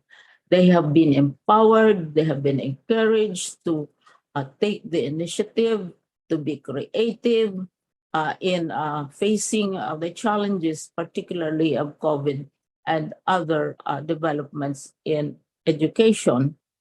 I'm very proud of Region 6 because the very first nominee for the Dubai Teachers Award, which has been my ambition for DepEd, pero hindi ko na maabutan. The Dubai Teachers Award, which is $1 million. When I came in, the finalists, out of 10 finalists and thousands of nominees from all over the world for the Global Teachers Award, comes from Region 6. And this is Dr. Jess Inselada. And I'm proud of him because he is IP, he is specializing in mathematics, and he has developed ways by which mathematics and science become truly interesting to the learners sa mga sayaw, sa mga designs, and all the innovations that have made mathematics and science interesting. And taga Region 6 ito si Dr. Jess. And of course, thank you very much to the choral group for their beautiful rendition of Rosas Pandan. It's one of my favorite melodies. And Region 6 has always been well known for its cultural diversity and richness of poetry, of literature, mga legends, and so on, and of course, plus music. And I'm very happy that we are getting a sample of what Region 6 has to offer. It's also a champion in the usual contests that we have for singing and so on. So thank you very much, Region 6. As I said, I will not go into the details of many of the policies and decisions of the Department of Education. We called this press conference because of the latest report of the Department of Health, and these have been shared with you in great detail, wherein some of the regions were upgraded, from level 3 to 2, and there were those which were also downgraded from 2 to 3. Baliktad yun. So isang question na gusto kong i-treat, because this has been the subject of so much debate recently in relation to pediatric vaccinations and in relation to vaccinations in general. I received a letter citing studies supposedly on the dangers and even doomsday scenarios of vaccinees, or who will probably lose their lives in how many in a period of time, and the fears of the dangers on pregnancy and so on. Now, let me start, and I would like media to be aware of this, and I want to repeat it again, although we have said it repeatedly. One, the program for face-to-face, which the President has already delegated to us, is the responsibility of 3 main agencies. First is the Department of Education, of course, main implementing agency. The second is the Department of Health. The risk assessment report of the Department of Health of the various places where we are going to hold our classes, our face-to-face, are greatly influenced, and we take into consideration very seriously the advice of the Department of Health. And this explains why we are now keen to open classes, for example, in the National Capital Region, because it has been upgraded from Risk Assessment 3 to Risk Assessment 2. And probably explains why out of 6,347 schools which we think qualify to be sites for face-to-face progressive expansion, cannot all be accommodated or opened, because we are focusing only on those which are assessed at risk assessment level 1 and 2. So emphasize ko yan, ang responsable ngayon on the matter of face-to-face, on the matter of our policies. Una is the Department of Health, main lead implementing agency, then partner ang Department of Health, considering the risk assessment that they give and the advice that they constantly give us. And we have also invited a third agency, and this is the Department of Interior and Local Government. I believe that we should not implement any policy in any region or any locality without the participation, without the consent of the local governments. And perhaps this is in response to the call of MMDA Chair Ben-Hur Balos, who is enthusiastic about opening schools, and we would like to assure him that NCR is now level 2 risk assessment, and therefore the schools which we have identified qualify for the progressive expansion of face-to-face. So tatlong agencies yan. I'd like to tell you a little story.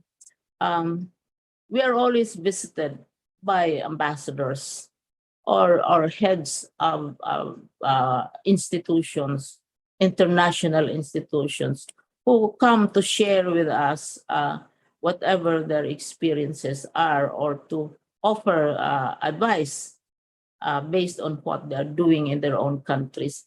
And one ambassador commented, and he said that he's quite impressed with the case of the Philippines, because in his country, and this is a very powerful country, in his country, the Minister of Health and the Minister of Education are always arguing and quarreling and debating publicly on the matter of vaccinations, schools, and so on.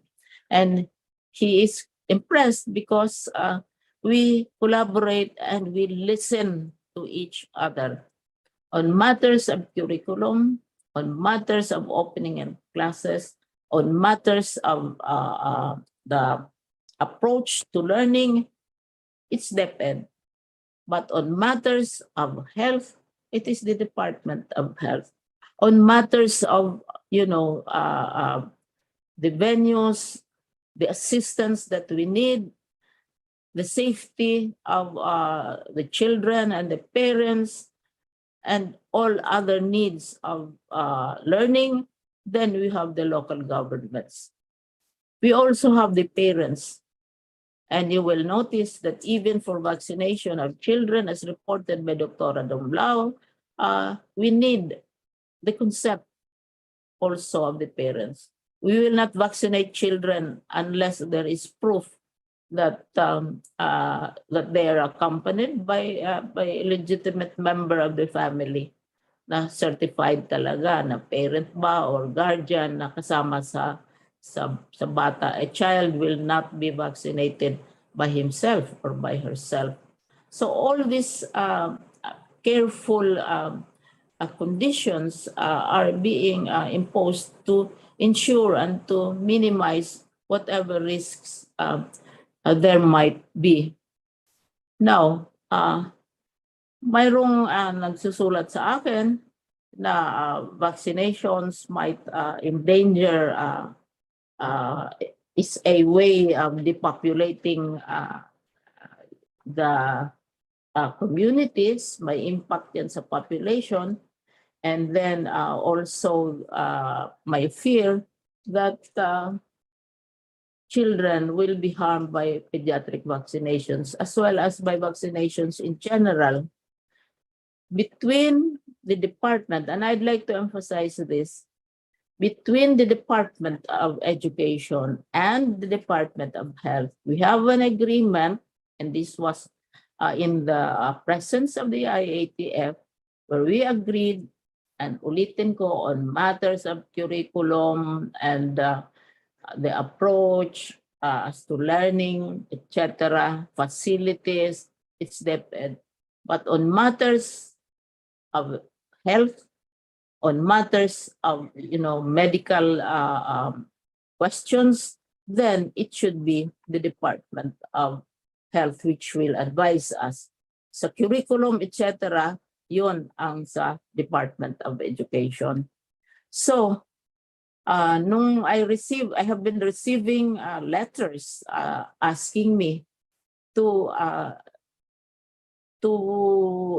stop vaccination of children because of the perceived harm in a campaign waged by someone who is not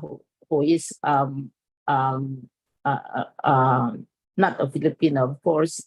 And so I decided I am not a medical expert.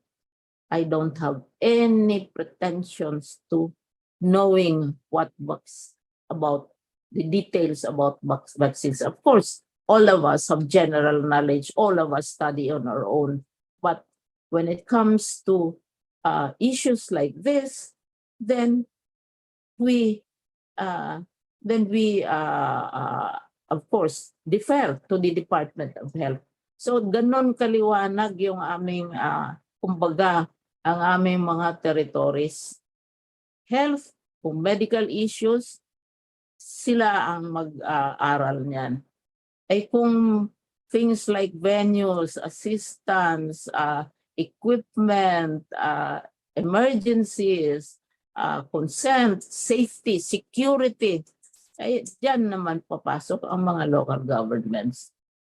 Tapos, ang Department of Education, napakaliwanag naman yung kanyang territory. Kaya sinasabi nga namin shared accountability because the parents also come in. Kailangan all that time mayroong parental consent.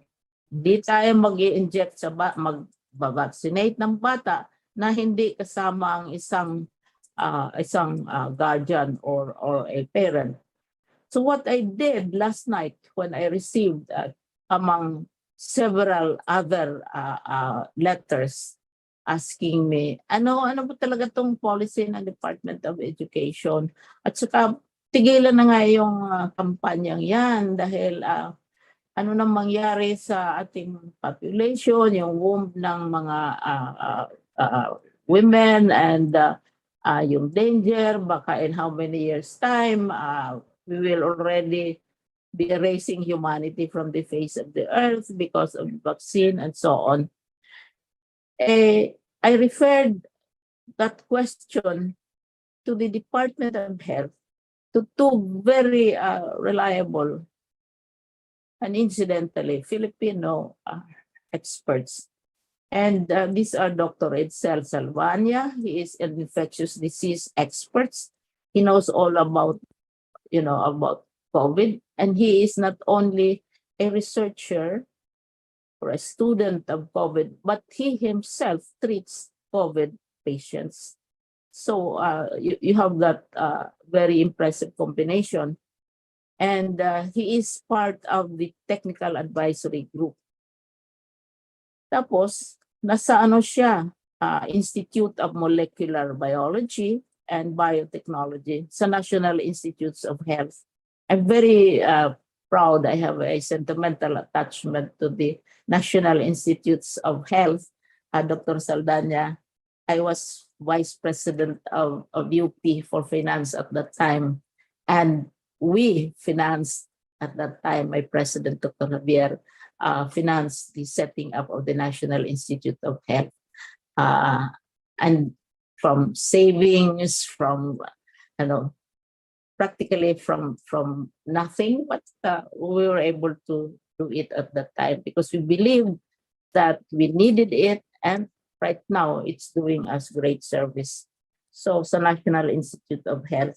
Then I also consulted Dr. Anna Ong Lim, and she is a pediatric infectious disease expert. She is really focusing on the pediatrics of all the things that we are debating about. And she's also a member of the technical advisory group. Not only that, she is the president of Pediatric Infectious Disease Society of the Philippines. And both Dr. Salvania and Dr. Anna Ong Lim pointed out that the notion, the fear, the terror that the vaccines will result in the population has already been debunked. And in our press release, we will share with the public the sources of information and the data that they have shared also with us. And this has already been answered by the Commission on Population. Again, also on the matter of vaccines in general, we're also going to share the links and the sources of information and the professional opinions of Dr. Salvania and Dr. Ana Ong Lim on this debate about the dangers, the terrors, and the horror supposedly of vaccination. And so I would like to assure the teachers that what I am sharing with you is not from me, because I'm not a medical expert, but is from our own experts recognized for their work on COVID-19 and recognized for their work on children specifically and the impacts of vaccination. I just want to make that clear, and we will put that out in our press release, because on matters like this, it should be the Department of Health which will have, in a sense, the words of wisdom. If it is curriculum, it is classrooms, it is classifications of schools, then we are responsible, or other matters, especially the notion of space. And if it is assistance and support and encouragement, it is local government. And then, as I said, we have the parents as well. So apat itong it's not only one department. So on that note, I would like to conclude my remarks once more. I'm very happy to virtually visit Region 6. And I'm very glad. Thank you, mga RDs who are around, because you can share the information in your respective regions, because in one or two other regions, this matter has also been raised. What will it do in 2 years' time? The entire, we will be depopulating the world, and etc. And if we want really science-based, knowledge-based information, then we go to the experts. And the medical experts are in the Department of Health. And we have received their opinions and their advice. So we can proceed now to the questions and answers. And I hope that other matters can be clarified. Another aspect, of course, is the matter of work arrangements. And that has to be clarified as well. Sinabi na namin yan. Pero probably it bears repeating because obviously many of us are still not aware about such details which are in our written communications and our guidelines. Thank you. Maraming salamat po sa inyong mensahe, Secretary Liling. Alam ko pong marami pong mga magagandang mga balita pa ang inyong nais ipaabot sa ating mga mag-aaral, guro at stakeholders. Kaya hindi na po natin patatagalin ito. Dediretso na po tayo sa ating press con proper. Makakasama natin sina Regional Information Officers Hernani Escollar Jr. at Jemima Valderrama na magsisilbing moderator ng ating press conference.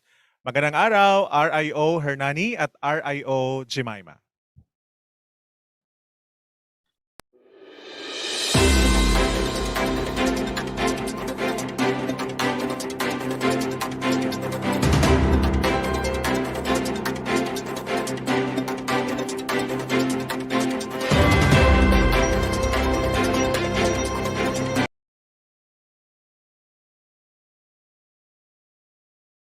Alin, magandang hapon po sa ating lahat.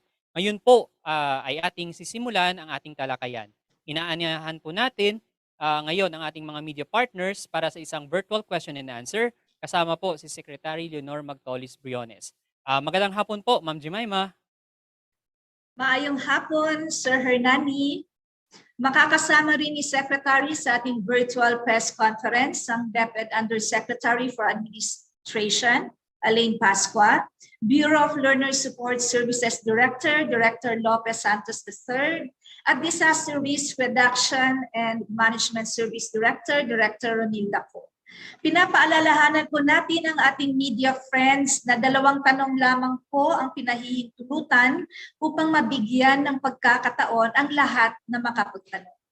We will now proceed po with our question and answer, and we would like to request our media partners to turn on their microphone and camera when they ask their questions. Reminder po sa ating mga media partners, questions not related to our topic will be referred to the concerned office and we will send the answer via Viber. And sa pagsisimula po ng ating press conference, ating pong makakasama si Marian Grace Erenieta ng Radyo Pilipinas sa Iloilo. Siya po yung unang magtatanong. Miss Marian. Hello po, maayong hapon po, Secretary Briones, and to all our undersecretaries and assistant secretaries, RDOIT co of the DepEd Region 6, and to everyone po from Central Office and from the DepEd Region 6. It was presented po earlier the number of teaching and non-teaching staff ng DepEd po na fully vaccinated and partially vaccinated in our country. I specifically would like to ask po RDOIT co dito po sa atin sa Region 6, how many po ba yung teaching and non-teaching staff sa Western Visayas na mga fully vaccinated, unvaccinated, and yung mga nakatanggap na po ng kanilang booster shot, and ano po ba yung reason bakit po yung ilan po sa ating mga guro or mga teaching and non-teaching staff ay hindi pa po na nakakapagpabakuna?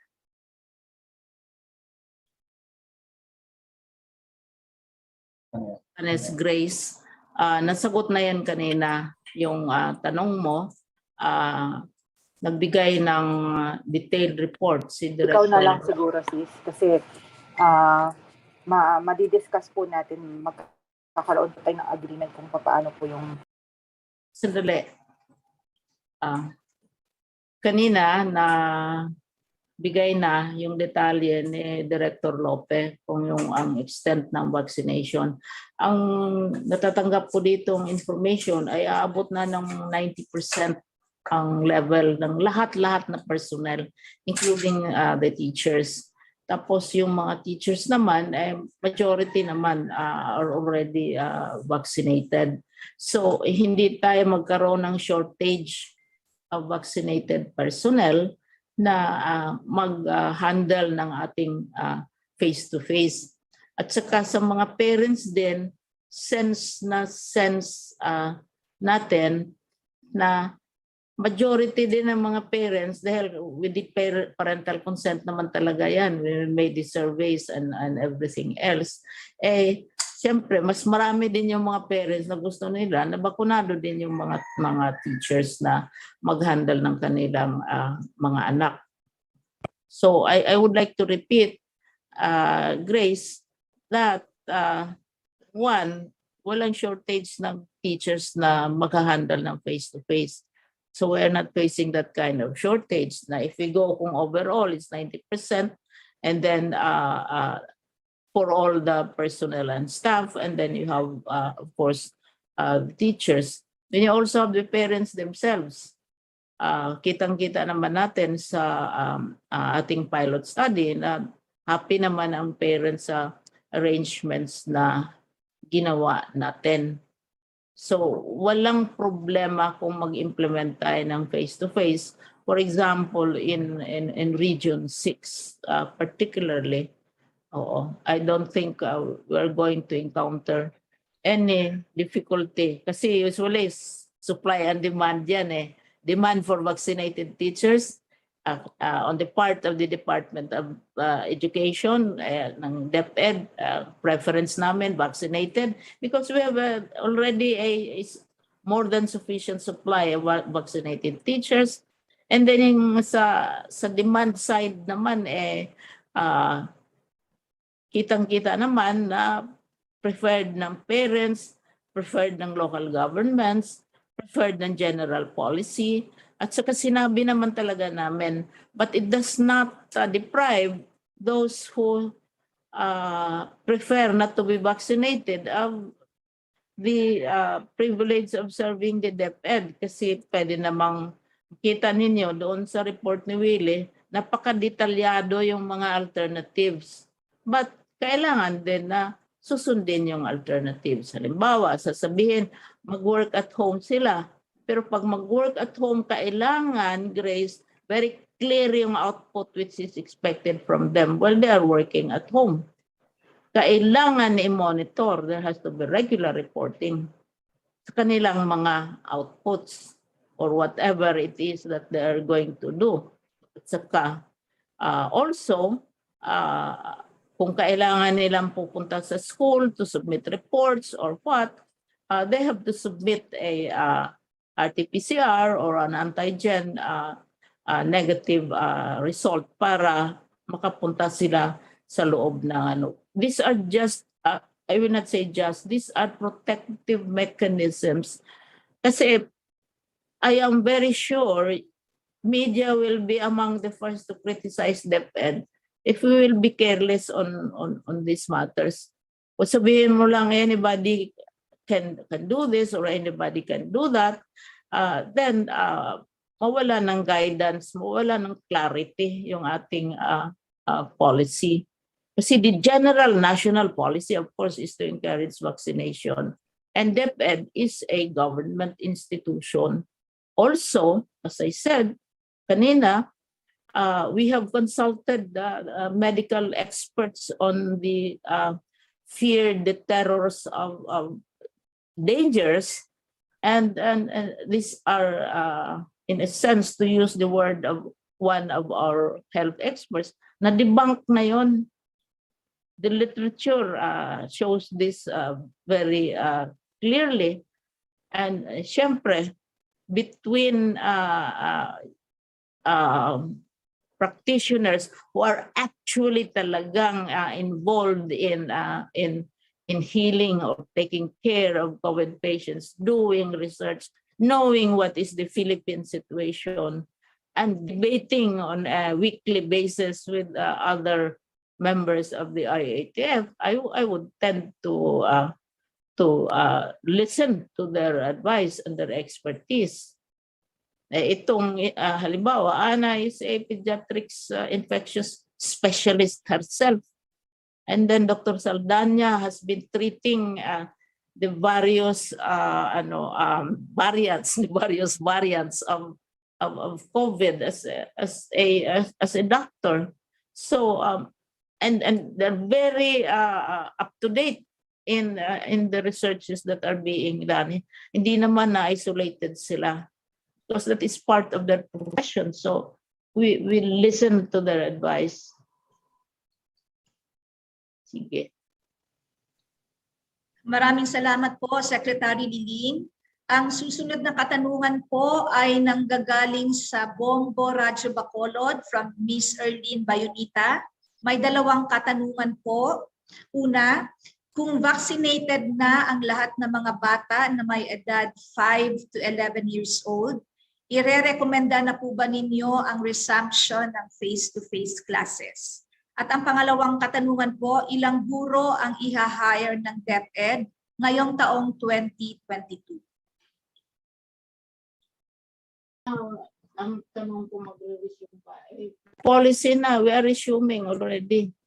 May policy na basta ang assessment ay ang risk level ay level 2. Level 1 and 2 i-implement na ang policy natin of face-to-face. But there is yung sinasabi ko pa ulit-ulit, and I think this is a major contribution of the Philippines to the efforts, the anti-COVID efforts. Because in other countries, ang talagang pinaka-boss, ang last word is the Ministry of Education. And we have been tracking what is happening in the other countries. Kaya nga nagdedebate, kaya nga nag-aaway. But in our case, it is a shared responsibility kasama ang parents. So ini-implement na. Yung nga lang, nag-identify kami more than 6,000 na pwedeng mag face-to-face, but a good number of them are level 3. So hindi kami maka-implement dyan. So doon lang kami sa 1 and 2. That's why ang tingin natin, out of your 6,000, you have 300 ba plus schools na doon tayo pwedeng magbukas ng face-to-face. And mayroon naman sa Region 6 for sure. Okay. Madamo gid nga salamat, no, Secretary Liling. And the next question po will be coming from Radyo Bandera Iloilo reporter Paul Animas. Nag-send po siya ng question. Ang tanong po, ano po yung update sa expansion ng face-to-face sa alert level 1 to 3 areas? And also, maybe this is directed to Dr. Aitico, expansion of face-to-face in Western Visayas at ilang school po? Siguro in addition to RD Ramir, si Asik Garma can also contribute to making the clarification kung yung degree ng expansion. Kasi talagang sinabi ko na, we identified 6,000 schools. Pero level 3 pa ang karamihan nito. So hindi namin pwedeng ipipilit yan. At magkaroon ng debate. Ayaw namin makipagdebate on matters of health. Dahil hindi naman yan expertise ng Department of Education. Of course, all of us have an idea about health. But ang talaga, nakakaalam, lalo na pediatric health, ang mga espesyalista. Mga recognized ito, hindi naman ito mga ordinaryong doktor, kundi specialist talaga. So yun ang masasabi ko sa tanong. Baka si Ramir at saka si Asik Garma makasagot mo. Dr. Ramir? Ma'am Liling, good afternoon. Good afternoon sa ating mga media partners. Sa Region 6, we have submitted to the central office 80 schools which are ready for the expansion. But considering the classification sa alert level ng buong region na it's alert level 3, naka-standby pa muna yung 80 schools. Kung in the months to come, mag-lower yung alert level sa Region 6, siguro bibigyan tayo ng go signal sa central office na magkaroon tayo ng expansion in Region 6. But as of this time, yung 80 schools na submit natin to the central office wala pa dahil sa alert level 3 classification ng Region 6. Added information, Ramir. Ma'am? Sabi ko salamat. Si Asik Malcolm. Magandang umaga po ulit sa inyong lahat. Good morning, ma'am. So far, yung sa atin pong naipresenta kanina, yung mga eskwelahan na qualified as per the Safety School Assessment Tool is concerned ay 304 po rito, ma'am. So tama po kayo, mahigit 300 yung mga schools na pwede na hong mag-umpisa ng kanilang limited face-to-face dahil sila po ay nasa alert level 2. Isa-isahin ko lang po, sa Region 2 meron po tayong 12 paaralan, sa Region 3 ay 106, sa Region 4A 54, sa National Capital Region ay 123 po yung naitala natin na pwede na mag-umpisa sa kabuuan po na 304 schools under alert level 2.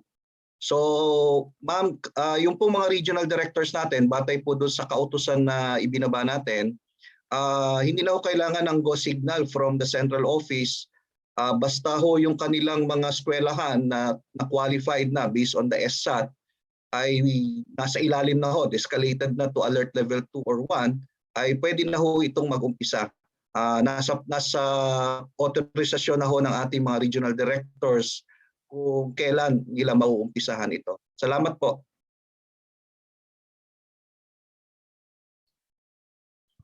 Thank you very much, Secretary Lee. Sa ating, Yes, may yes. suggestion ako sa ating hosts na kung yung ibang regional director gustong makipag-share ng kanilang experience at sa kanilang responses to the questions, pwede din silang sumali based on how they are handling. Kasi sabi namin sa ating mga regional directors, you innovate, you create, and then you let us know if it is working or if it is not working para magtulungan tayo. Hindi na tayo maghihintayan kung kailan magbigay ng detailed instruction ang central office dahil itong mga variants na ito mabilis kumalat, mas mabilis pa kaysa pag-issue ng memorandum, halimbawa Omicron, o mas mabilis pa nga sa resulta ng RT-PCR. Ang Omicron, naghihintay ka pa ng result ng RT-PCR, nandiyan na masyal na kung saan-saan si Omicron. So gusto natin talagang speed and flexibility on the part of our regional directors, and they are really responding in this manner, and I'm very, very proud of what they're doing, and also our central office directors and our EXICOM members na talagang hindi na natutulog, talagang nag-iikot na, and so on. At saka nagre-report ka agad kung mayroong challenge. Thank you. Maraming salamat. Opo, maraming salamat po Secretary Liling, RD Ranier, and Asset Malcolm. Ngayon naman po may katanungan tayo galing sa ating mga teachers. Narito po si Mr. Joseph Brian Cabrias, Teacher 3 and President of the Teachers Employees Union of Alimodian National Comprehensive High School. Go ahead, Sir Joseph Brian. Magandang tanghali po sa ating pinakamamahal na kalihim ng Kagawaran ng Edukasyon, Honorable Leonor Magtolis Briones. Madam, we are still facing a difficult situation due to the threat of COVID-19 virus. Every time we go out for module distribution and retrieval, we expose ourselves to possible contagion or contamination. Will DepEd still continue to give us hazard pay? What other support the Department of Education can extend to the teachers who might get infected of COVID virus while on duty? Madam, ugid nga salamat at mabuhay po kayo, ma'am. For that important question.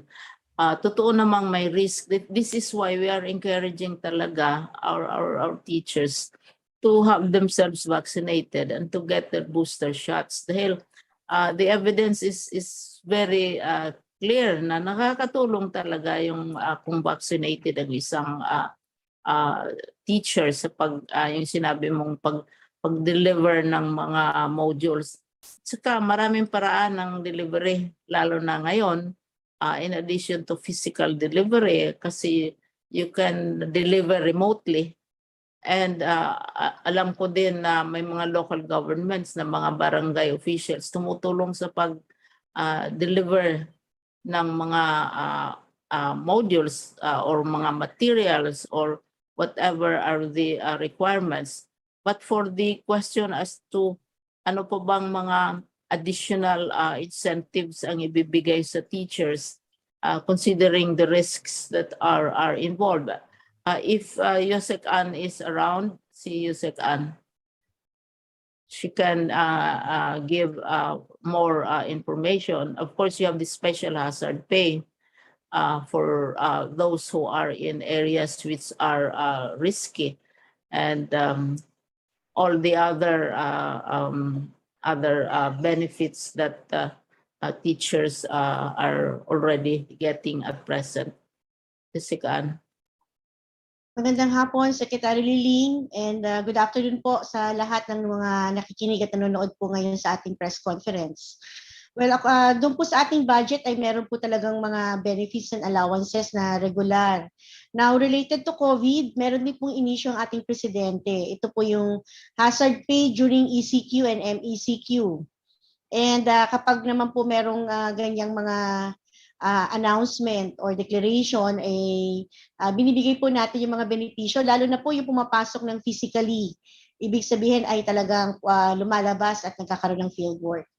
Another one is the existing special hardship allowance mentioned by our secretary. And meron na po yung mga criteria. Hindi lang po yan talaga related to COVID, pero kasama po yan sa mga allowances at benefits na meron ng ating mga guro. Now, yung pong tanong ay napaka-importante kasi ang tanong ng ating kaibigan from the media is kung sila ay magkakaroon ng COVID infection, especially during our face-to-face implementation. Kasama po natin na mga kawani or mga ahensya ng gobyerno ang PhilHealth at saka po yung ating din pong employee compensation program. At naguhulog po ang lahat ng mga empleyado, pati po ang DepEd, may share po tayo dyan as employee. Kaya kailangan po ay amin na pong pinalawak at nagkaroon na po ng information dissemination yung benefit package ng PhilHealth. Lahat po ng magkakaroon ng kinakailangan ng testing package or inpatient care package, meron na po yan nakalagay na mga corresponding amount na po pwedeng makuha ng mga miyembro ng PhilHealth. So we're not talking only about the teachers of DepEd, but all government employees can avail of the existing package of PhilHealth if they will have that infection, or nagkaroon po nga ng COVID positive na kaso or cases. Meron din po sa hindi lang sa PhilHealth, pati yung kanina sinabi ko employee compensation package. Yun nga lang po, sir, hindi po ito nakalagay sa budget ng DepEd mismo.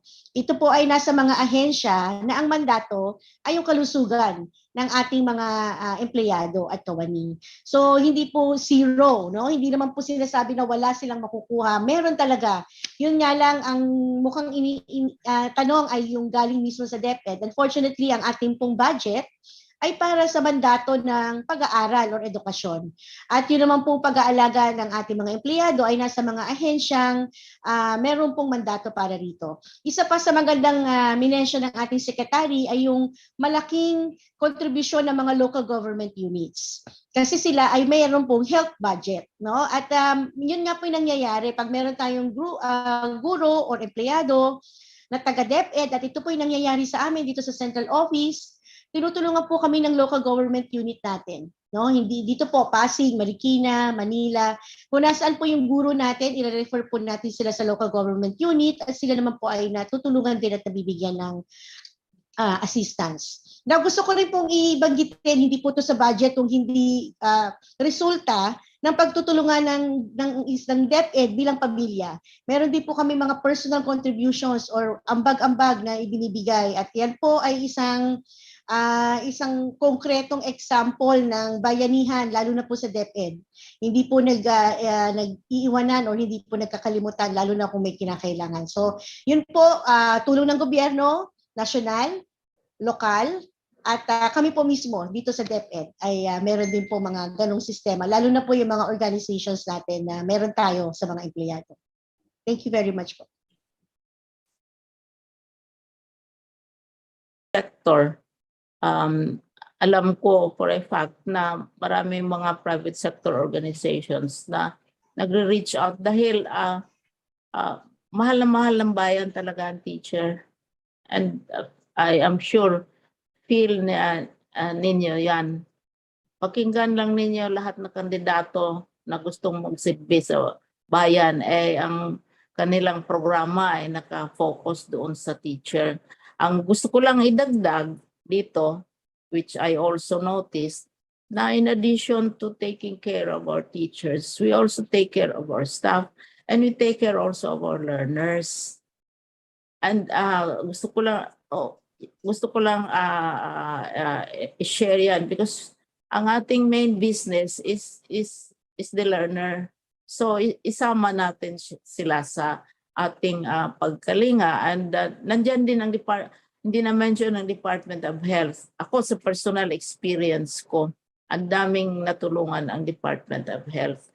Sa personal experience ko, ang daming natulungan ang DSWD, which are other agencies also of government, from financial assistance to other forms. So itong lahat ay nagpapakita na yung tinatawag nating spirit of bayanihan na para sa lahat, at saka sa teacher, sa learner, at saka even citizens. And ayun ang masasabi natin. At we are constantly negotiating with the department, with civil service and the Department of Budget and Management for additional benefits. Halimbawa, I'm sure you're thinking in terms of long-term, beyond COVID. Halimbawa, I mean, what lies ahead for you, for example? Obviously, it will be some time before you reach retirement age, as I can see from your image. And so mahirap naman yung maghintay ka kung kailan mag-retire yung nasa taas sa'yo, o kung kailan ka mag-reach ng 65 before you get recognized. So we are negotiating for additional positions kasi ngayon hanggang level 3 lang. Yung sa master teacher, we are negotiating for more room for the teacher to improve. At saka may mga award yan for loyalty. Ang local governments napaka-generous talaga sa teacher. Kung anong binibigay nila, and this is what I noticed with local governments. That's why I include local government among our major partners in addition to the Department of Health. Is pag Pasko, kung anong Christmas gift ang binibigay nila sa employees nila, binibigay din sa teacher. That's what I have noticed. No? Except that sana medyo comparable lahat kasi magkaiba depende sa available resources ng isang local government unit. But I know na kung bibigyan si janitor or si executive assistant ng local government, sigurado na ang teacher bibigyan talaga din. Yung ganon yung relationship. So all of these are available to the teacher, but we have to remember that government service is teacher, nurse, policeman, janitor. Tingnan natin yung rate ng economist halimbawa, or the rate of the engineer, or the rate of the guidance counselor. So parang nanay ang DBM at saka ang civil service na kailangan lahat ng mga anak aalagaan. Thank you. And now we'll proceed po with the national media. Kasama po natin si Miss Catherine Cruz ng The Manila Times. Miss Catherine. Hi, good afternoon po to the DepEd family. So napansin po natin na dun po sa expansion phase ng ating face-to-face class, as ay mas may liberty or capacity na po yung ating mga regional directors and superintendents and the school heads to decide regarding sa additional participating grade levels as well as yung expansion po ng ating class hours. So ano po yung suggestion sa atin ng mga medical professionals kung anong grade levels po specifically isa-suggest natin and kung gaano katagal po sila pwedeng mag-stay sa schools? Kanina, siguro pwede din magdagdag si Malcolm dito.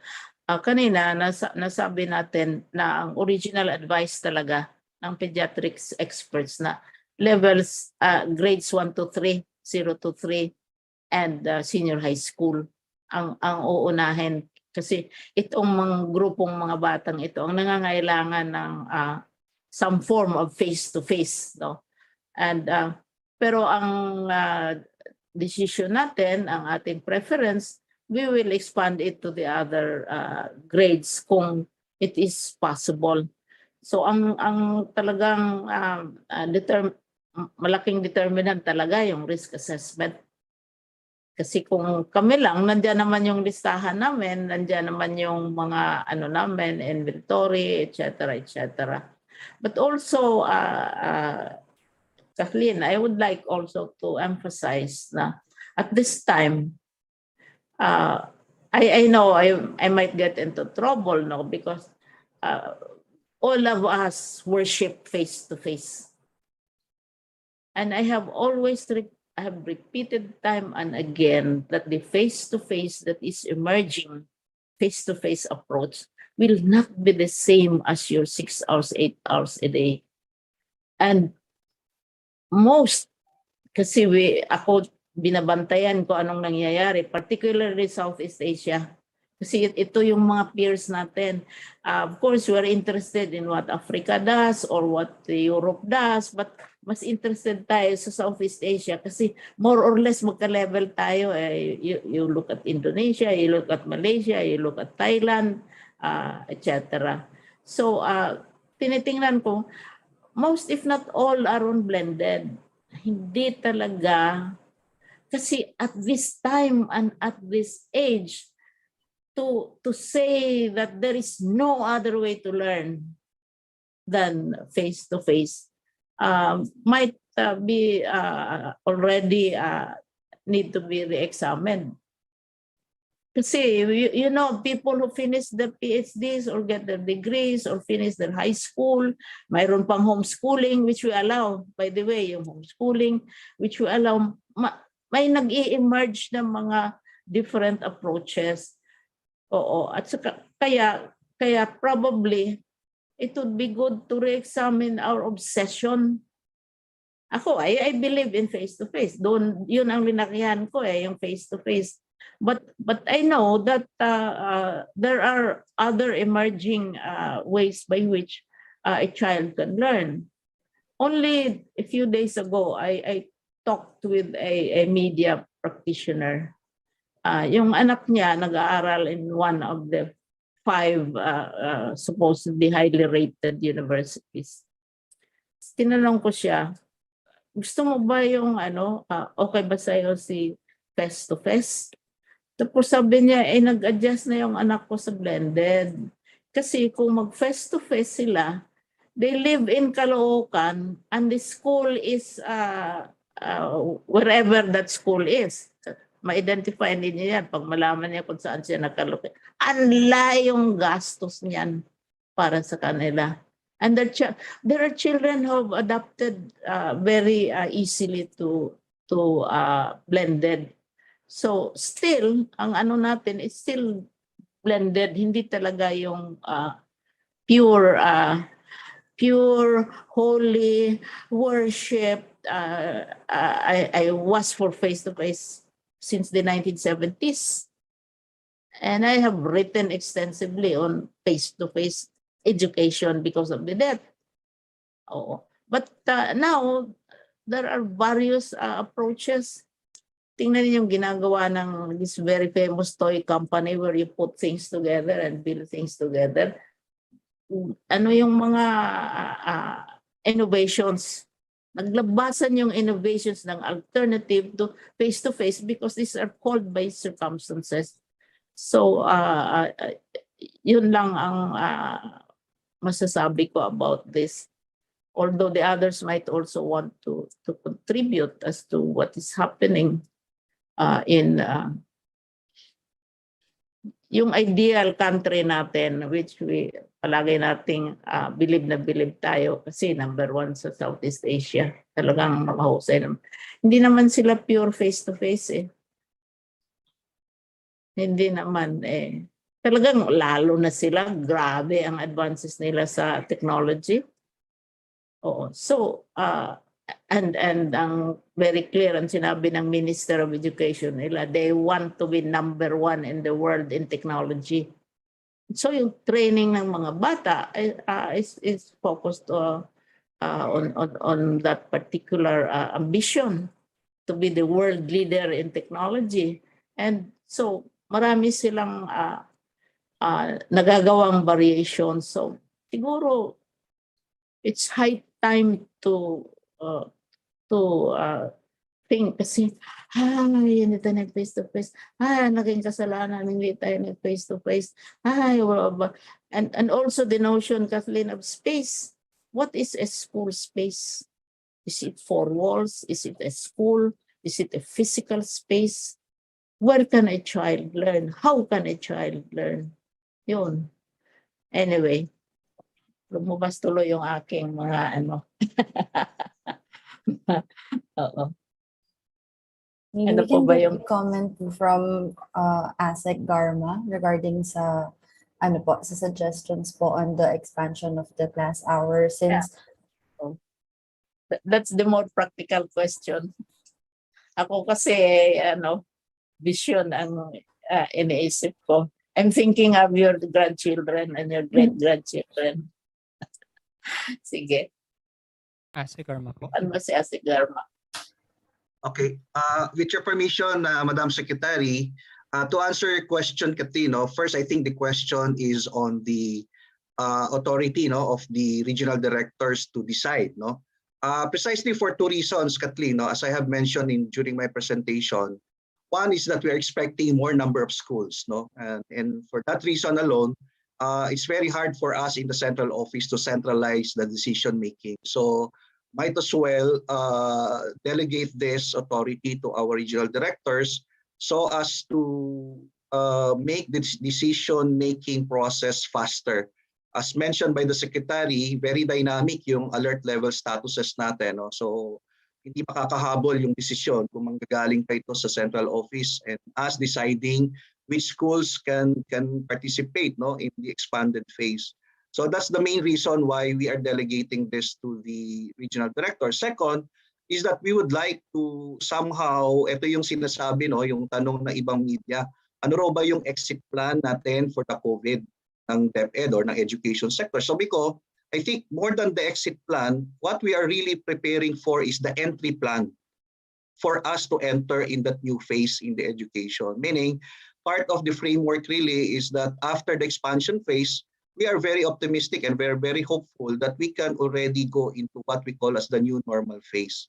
Wherein talagang yung operation ng face-to-face natin will be part of the normal operation of our schools as the main learning delivery units in combination with the home-based learning. Again, as emphasized by our secretary, hindi na tayo babalik to pure face-to-face.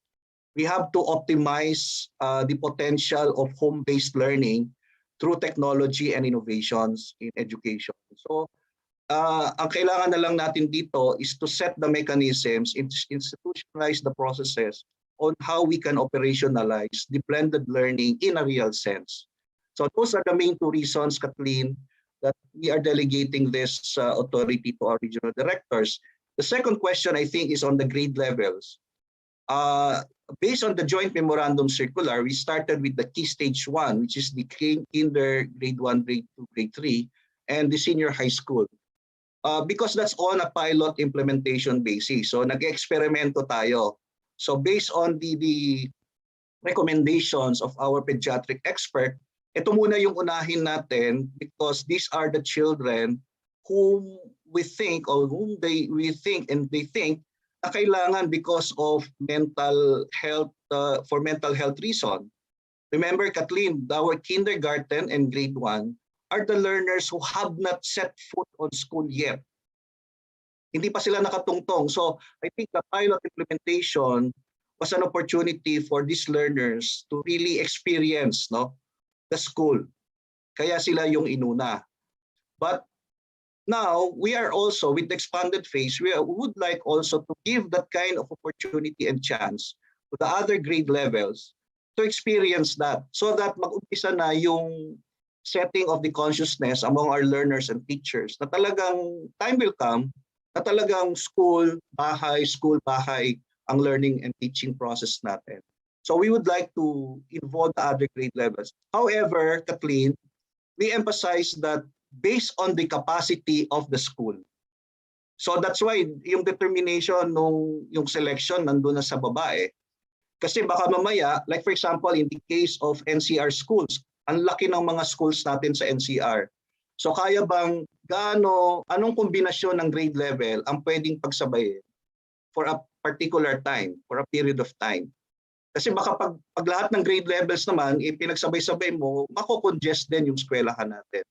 So it's really up for our schools and our divisions, our regions to make that right programming, the right combination of what grade levels can be included in the expanded limited face-to-face. And on the third question, Kathleen, tama ba yung pangatlong question is the number of hours? Okay. Doon sa ating pilot implementation, 3 to 4 hours lang eh. Pero based on the findings that we had, naiklian yung mga teachers natin, even yung mga bata, when they were asked, sabi nila kulang yung time that they are in school. They're not able to cover some of the lessons that needs to be covered. Why? Because, tandaan natin Kathleen, sa pagbalik natin sa face-to-face, hindi lang yung actual lesson delivery. We also have to put time or to set time for the protocols so that we can keep on reminding our learners na ito dapat yung sundin. So kasama na doon sa contact time nila yung pagsiset at pagpapaalala ng ating mga standards, protocol, health protocol standards. So naiklian talaga, nagkukulang talaga. So we would like to add some time so that magawa lahat ito makover. The only reason or one of the main reasons bakit sinuggest ng ating mga pediatric experts and the DOH kung bakit 3 to 4 hours lang, kasi gusto nating iwasan na ang bata ay kakain sa loob ng paaralan. Dahil bakit? Pagkakain sila, magtatanggal ng mask. Okay, so there will be a lot of management issues pagdating doon sa pagkumakain na ang bata. Pwede siguro yung tinatawag nating managed recess. Siguro konting merienda lang yan, juice or drinks, that can be managed well by the teachers. But for lunch, yun ang gusto nating iwasan. Pero hindi natin i-specify na lunch lang, Kathleen. So what we specified in the guidelines are meals. Meaning, when we say meals, ito yung full-blown meals. Kasi bakit? There will be some schools that will be having more than one shift. Merong pang umaga, may pang hapon. So basta hindi sila lalagpas doon sa, siguro more or less 5 hours would be enough for them to stay in school, to cover everything. The lessons, the reminders, the protocols, and everything. So, Kathleen, I think, I hope I was able to answer those 3 questions that you have. Thank you. Thank you so much po, Asek. So, follow up na lang po siguro. Ano po yung next steps natin for the private schools naman po? Since meron na tayong number of schools na pwedeng mag-implement under alert level 1 and 2. Ma'am, if I may answer that question again. I'm already over talking. Lola talaga. Okay lang ma'am, marami po kami natututunan sa sinasabi ninyo. Kathleen, we will be applying the same guidelines for our private schools. So baka lang merong konting adjustment lang in terms of the process of, let's say, submission of documents, no? Yun yung tinitingnan namin with the comprehensive guidelines that we are finalizing at this point.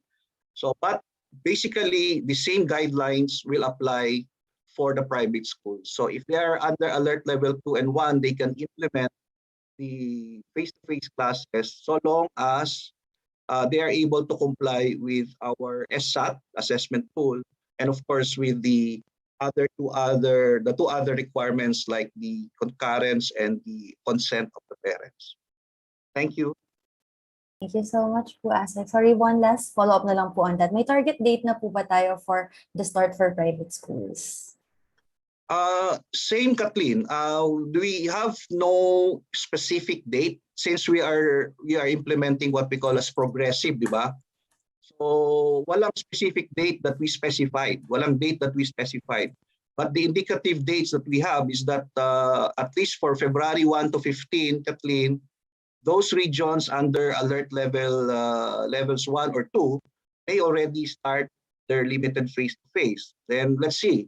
Pagdating ng February 15 up to February, the last day of February, tingnan natin what will be the changes, no, in the alert level status. So it's very hard to determine yung specific date of start. So what is important here is that they are compliant with what we have set in the guidelines. Thank you, Kathleen. Thank you so much po, Asek. Thank you very much. Usually kasi ang Secretary. mga private schools, kanya-kanyang school calendar sila, like UP. UP is always mas matagal silang mag-open kaysa ibang private schools. There are schools which are covered by law and by other forms of yung legal organization, yung how they are organized and so on. And then one category also that we have to look at are the international schools. Kasi itong mga international schools follow their own terms or yung calendar nila kung kailan sila mag-umpisa, which is also different from ours. And we recognize that because some of these international schools also are created under our existing laws. Mayroong iba naman na they were considered as branches or extensions of their mother schools from whatever country they emanated from. So lahat na yan taken into consideration, and so kami ay natutuwa sa DepEd na binibigyan tayo ng ganong klaseng flexibility kasi dati yung amendment sa law is very clear na ganito yung provision and kailangan pareho lahat, private institutions, foreign institutions, etc. Ngayon, recognize natin that there are gradations and there are differences which have to be recognized because they themselves are also covered by law. Thank you. Maraming salamat, Ms. Catherine. Maraming salamat po. Now we have another question from our national media partner. Galing naman po ito sa Philippine Daily Inquirer, Ms. Jane Bautista. This is the question po. A non-partisan group is urging parents to reconsider their decision on letting their children get vaccinated against COVID-19, calling the government's vaccination drive irresponsible and baseless due to its experimental nature. What is DepEd's stand on this? Is DepEd considering to require the vaccination of students who will participate in the face-to-face classes? Probably ASEC Garma, Director Lope, and Director Dumlao can also answer the question. Sasali din ako sa pagsagot. Yes, because I already answered that a while ago. I have been receiving letters urging the DepEd to withdraw our what they believe as our existing policies, no. So ano ang stand ng DepEd on the matter of vaccination? As I said, we are a government institution and we comply with what is the national policy, not only for DepEd but for all other public institutions. Ngayon ay nasagot ko na yan kanina na yung mga accusations about yung mga experimental nature, yung dangers of the population, na in 2 years time deaths na tayo lahat and all that, na nasagot na yan ng ating health experts. Dahil sila naman ang nag-aaral talaga at kinikritik nila yon kung anong lumalabas sa mga journals, sa mga research journals, anong nangyayari. Sila ang on top of those issues. And nasagot na yon na and it has been pointed out na hindi naman masasabi nating may basihan yan, yung knowledge based na mga perceptions. And besides, mayroon naman talagang choice ang parent o ang teacher or what, na kung ayaw nila, they don't have to kasi voluntary naman yung vaccination. But if they go to a school, and we have said that time and again, kailangan magpakita sila ng result ng RT-PCR and then or antigen para we also protect naman those who elect to be vaccinated and to be protected themselves. And sinabi ko na kanina na, for example, in my region, which is Region 7, where I am living, we like to think we are descendants of Lapu-Lapu and Leon Kilat, and so we express our feelings. 90%, over 90% ang level ng vaccinations. So makikita mo yung acceptance, and even sa ano namin, sa in all the other regions, napakataas. That's why sabi ko hindi tayo nagkukulang ng mga teachers or staff na magsisilbi. So sinasabi na natin kung anong stand dito. In-explain na kanina yung policy ni Asik Garma, in-explain na rin ni Yusik Willie yung mga organizational arrangements for those who still remain unconvinced. But we are also urging all our personnel to get themselves vaccinated for their, not only for their own protection, but for the protection of the entire society. And yan, pinag-aralan din yan ng Department of Justice. Mayroong klarong declaration ang Department of Justice niyan. When the safety of society is at stake, then the state can use its powers to formulate and implement a particular policy. Nagiging legal debate yan diba? And may position na din dyan ang Secretary of Justice, which we also studied very, very carefully. So what is our stand? Our stand is what we have declared as shared with us by our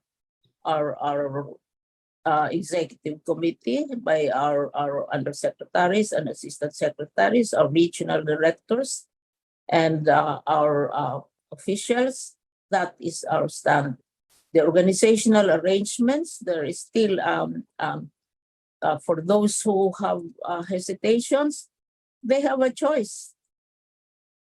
They have a choice, but they cannot participate in face-to-face because that, for us, is a very important policy step. To consider the wishes of parents, of local governments, of national government to give emphasis to vaccination.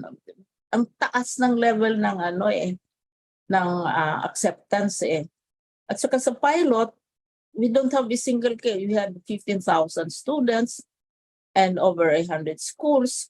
We didn't have a single case of COVID.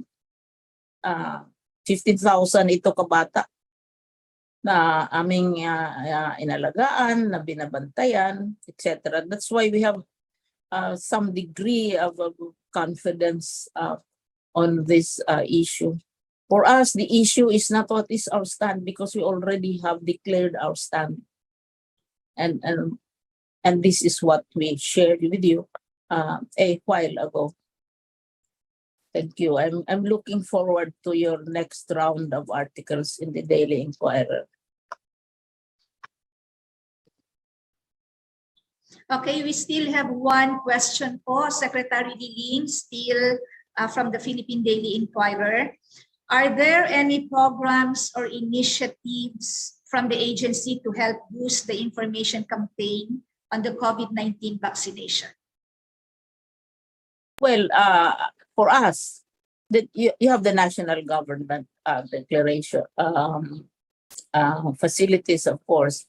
Then you also have the recently issued statement of the Department of Health, wherein nag-issue sila ng statement supporting and really campaigning for vaccination. Kami sa Department of Health, Department of Education, we have been conducting, and this is a very good example, regional At saka most of you are okay, and we hope that what you get from us, from our sharing, also ends up being published or shared with the general public. Because that's exactly the purpose of press conferences. So may regional press conferences tayo, may regular press conferences tayo, and if necessary, we also cooperate with the requests for interviews and for clarifications. And we regularly, almost on a daily basis, we issue press statements and position papers on issues as they emerge. But however, of course, we need the support and the cooperation of media. And this is where the role of media is very important. We can reach only so many millions of people, especially our own people, because we are already over 1 million. But media has a much wider reach. And the choice of what comes out in media influences the opinions, of course, of the public.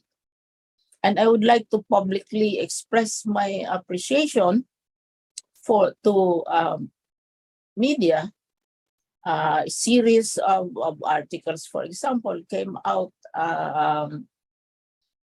about DepEd policies, etc. It did not gain any traction at all. And that shows that media is discerning and is capable of discerning. And that is a source of inspiration to us. Malaki ang role ng media. Kasi kayo ang nagre-reach out. Mas malaki ang nare-reach out ninyo na publics kaysa whatever we are able to do. And yun. And I'd like to express my appreciation, because on several occasions there were very derogatory items which came out in media, but which were ignored and did not gain any traction at all. And that's how discerning media can be on important issues. Thank you. Thank you very much po, Secretary Liling. And ang susunod po na magbibigay ng katanungan ay si Sir Ms. Hernani. Yes, ma'am. Yes, Sir Yes, ma'am. Hernani, I think we can also ask our regional directors para ma-share naman nila kung ano yung kanilang mga COVID-19 campaign na ginagawa nila sa kanilang region. I think we can start with Region 2, si RD Ben Paragas. Baka pwede pong mag-share kung ano pong ginagawa natin sa ating region in terms of our campaign for the COVID-19 vaccination. Oo, good idea. Good afternoon, Ma'am Liling. Good afternoon to all our undersecretaries and assistant secretaries and all our media partners, especially the host region of this press conference.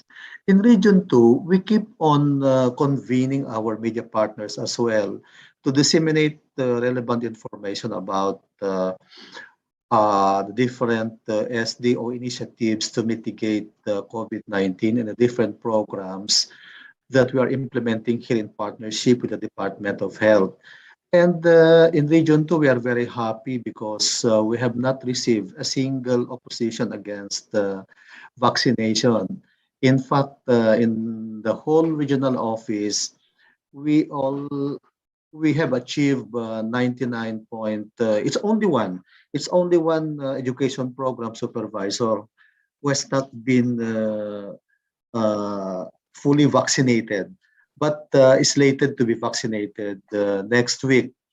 Our schools division offices are very, very sincere and committed in their initiatives on res bakuna.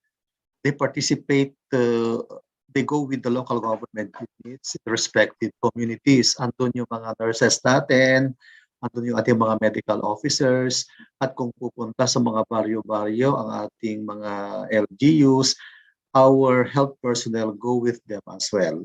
And then dito tayo nakakakuha din ng ating mga supply, ng ating mga face mask, mga alcohol supplies. And then we always entertain questions to clarify yung mga queries ng ating mga magulang. Sa division level pa lang, sa school level pa lang ay nasasagot na ang kanilang mga katanungan at ito ay napapaigting sa division level at regional level offices. Ang ating mga medical officers, Ma'am Miling, and to our media partners, including our nurses, are also deeply involved in the vaccination program. Sila mismo, nandun sila on-site, tumutulong sa ating mga local government units sa vaccination process. At in partnership with the Department of Health, alam nila yung mga schedules ng mga bawat barangay sa isang municipality or isang city. So, sa awa ng Diyos, medyo maganda naman ang turnout ng ating mga vaccinated teaching and non-teaching personnel dito sa Region 2. Salamat po, RD Ben. Siguro po yung next po na mag-share po ay si RD May Eclar po ng DepEd Region 3. RD May po. Yes, magandang hapon po sa ating lahat, lalo-lalo na sa ating minamahal na DepEd Secretary. Dito naman po sa Region 3, kung ang pag-uusapan natin ay ang vaccination rate ng ating mga empleyado, na halos nasa 96% na po ang vaccinated. So even doon sa ating mga schools, lalo na yung sa ating kasama doon sa ating expanded phase ay nasa halos 99% na ang vaccinated dito sa mga paaralan natin, no, na kasama doon sa ating expanded. So wala naman tayong na-receive na mga reklamo. May katulad lang halimbawa dito sa regional office, may 4 na hindi vaccinated, pero may mga reasons naman sila sa health reasons. Yun yung kanilang dahilan naman, at pumayag din naman sila doon sa polisiya na after 2 weeks, kinakailangan mag-submit sila pag sila ay mag-on-site reporting, kinakailangan mag-submit sila ng kanilang RT-PCR. So wala namang tayong issue, no, na natanggap pagdating sa vaccination ng ating mga teaching and non-teaching. Thank you. Maraming salamat po, RD May Eclar of Region 3. Tawagin naman po natin from Region 8 po, Regional Director Evelyn Fatelvero. Good afternoon po. Hello, good afternoon din, Jem. To our beloved Secretary, Professor Leonor Magtolis Briones, to all the members of the EduAKSYON, to our fellow regional directors, especially the Post Region, RD Ram, and the Region 6 team. During the onset of the pandemic, no, tapos wala pa man noon agad-agad ang vaccine. Nang dumating na ang ng vaccination, we really see to it that we at the Department of Education, tayo na nasa DepEd, tayo ang maging source ng motivation, good motivation. Ang ginawa natin una-una yung sa opisina mismo. We share the story, true to life story ng ating butihing Ma'am Liling, na siya mismo unang-una siyang nagpapabakuna, no? At agad-agad tayo na tayong mga leaders din sa region, at the first opportunity we submitted ourselves to being vaccinated. Ngayon, kasi may maraming may agam-agam dahil sa mga fake news din na kumakalat sa social media about bad effects of vaccines. Gumawa tayo ng mga advocacy, mga seminars, at doon pa ako noon sa Caraga region, po kami clustered meetings ng ESSD, number 1 ng ating medical doctor, ang nurses. Sila ang nag-spearhead ng advocacy sa lahat ng divisions ng Caraga region. because I was there from February up to September of 2021.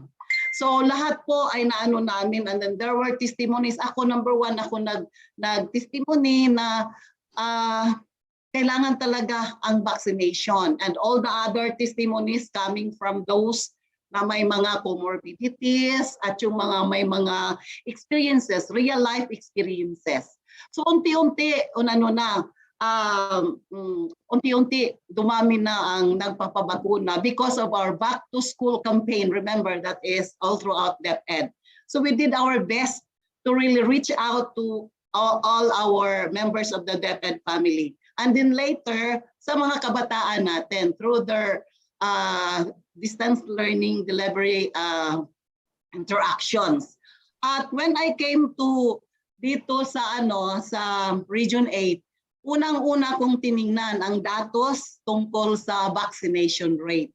And then dito sa regional office, tinawag ko po personally yung mga hindi pa na bakuna as soon as I reported here. And then I tried to motivate to them na kailangan talaga maging safe tayong lahat. Not only for yourself but also for others dito sa opisina.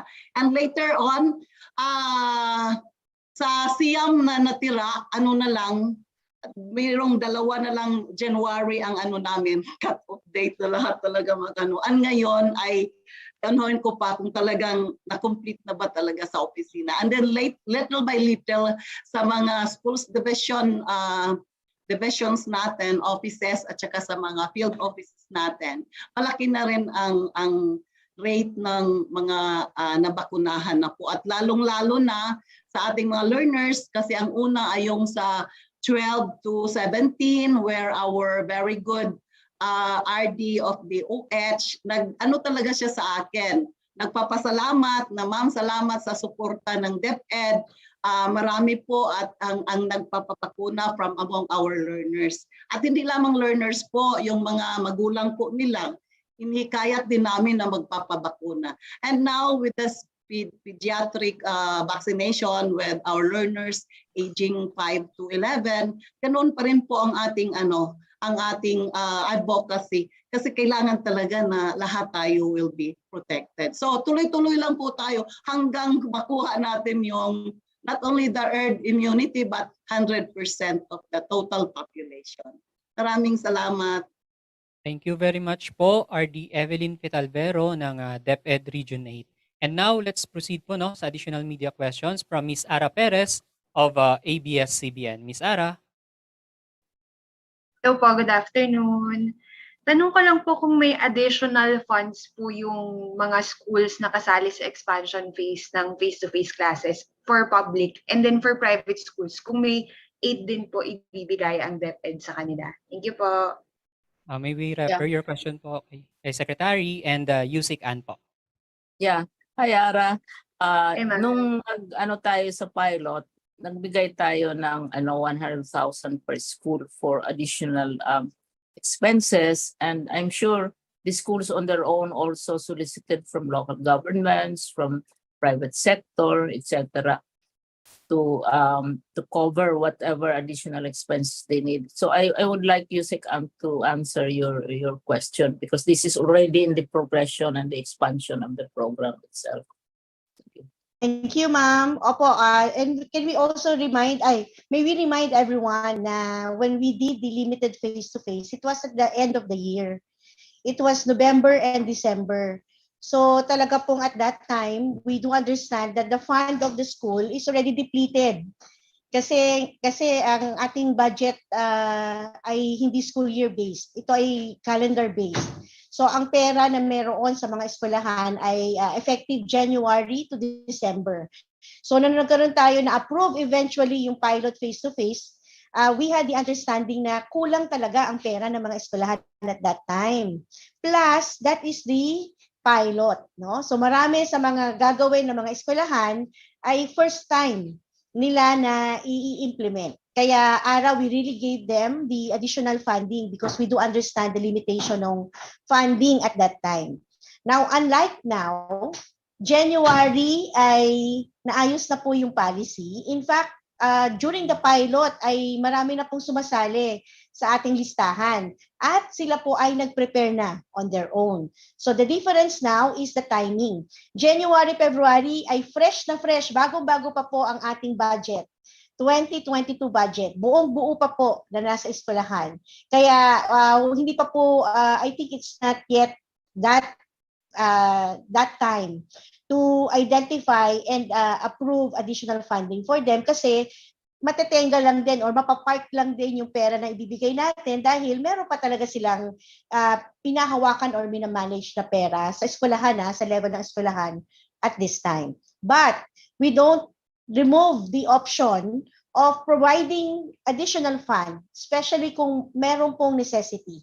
Halimbawa, ngayon, hindi lang naman grades, hindi lang naman level of kinder to grade 3 and senior high school. We have understood that there are additional levels. In terms of the number of hours that they will stay, yung pilot kasi talagang, yun nga, no, as mentioned by ASEC Malcolm, 3 to 4 hours. But let's see how this will progress. That's why it's called progressive expansion. Ang amin pong sinisiguro ay meron po kaming nakalaan at nakaantabay na pondo na nandito sa central office na po pwede naming ibigay sa level ng region, division at eskwelahan. But ito ay para sa mga pampublikong paaralan lamang kasi I understand your question is for private and public schools. So right now, we are authorized legally by the budget law to provide additional funding for our public schools. Unfortunately, for the private school, hindi po tayo po pwedeng magbigay ng ganong assistance. Pero ang gagawin natin, Ara, ay meron tayong GASPE program. Ito po ang binibigay natin ng mga voucher beneficiaries ng mga private school. At gagawin natin na kung sino po yung i-include sa mga pilot ay sisiguraduhin natin na yung payables natin sa kanila, yung mga claims nila na ating babayaran out of the voucher program will be prioritized so they can have the funding that they need at makapag-ready na rin sila for the next school year. So dalawa po yung amin pong nakaayos dito on the finance side of our policy for the progressive expansion of the face-to-face. One, monitor their funding availability. And second, if there's a need, then we will have that option to put additional funding. But the timing is not appropriate for now. Kasi bagong-bago pa po yung mga pondo natin for 2022. Kaka-approve pa lang po ngayong January. Thank you. Thank you very much for your question. Maraming salamat po, Yusek Ann Sevilla. At ngayon naman po, may katanungan tayo from UNTV, Miss Janice Inhente. Ito po ang kanyang katanungan. Aalisin na po ba ang module sa mga lugar under alert levels 1 and 2?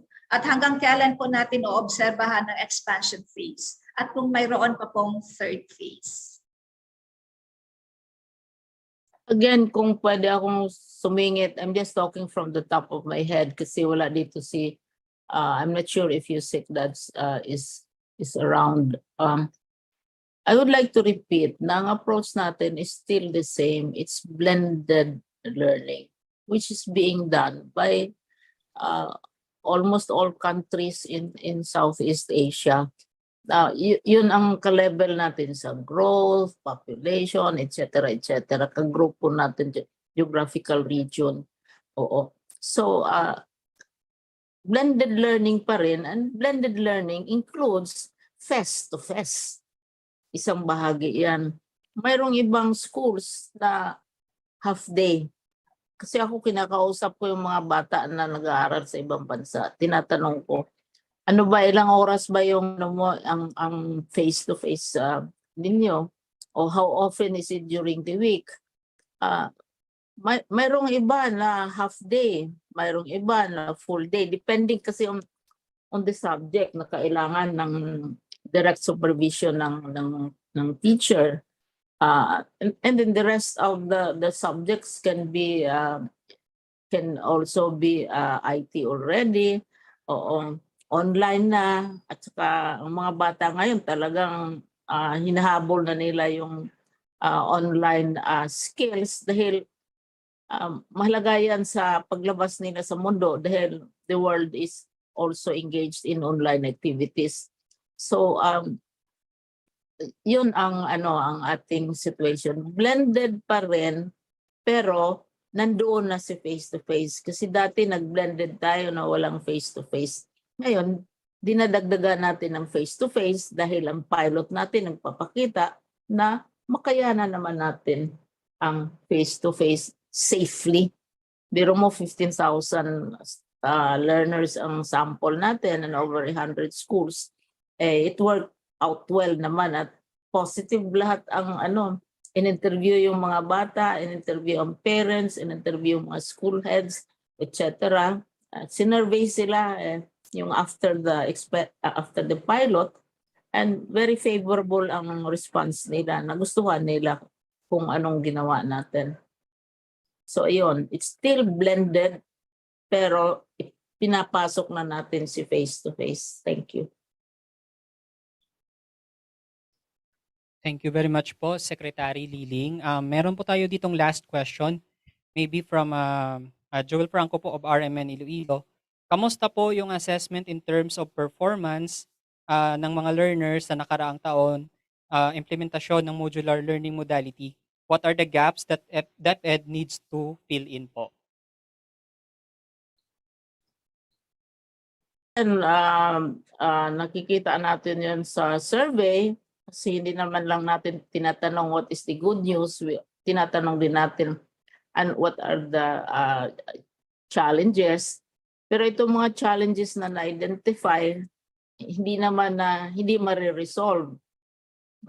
Like how do you strategize na yung mga bata hindi lakad ng lakad at hindi lalabas doon sa mga boundaries, yung mga bata ay tinatanggal yung face mask, etc. So, at saka minsan nahirapan silang makarinig ng teacher dahil nakamask sila. Pero itong mga bagay na ito are not impossible to resolve. Ang importante na yung mga bata found the experience very helpful to them. Nagustuhan nila ang nangyari doon sa pilot. Ang parents naman, satisfied naman sila. Ang importante na yung bata feeling at home na mayroong ibang bata na nakikita nila, na nakakausap nila, pero hindi masyadong malapit, and experience din yun sa teachers. So so far so good ang ating nakikita dito. Thank you. Baka may gustong idagdag ang iba.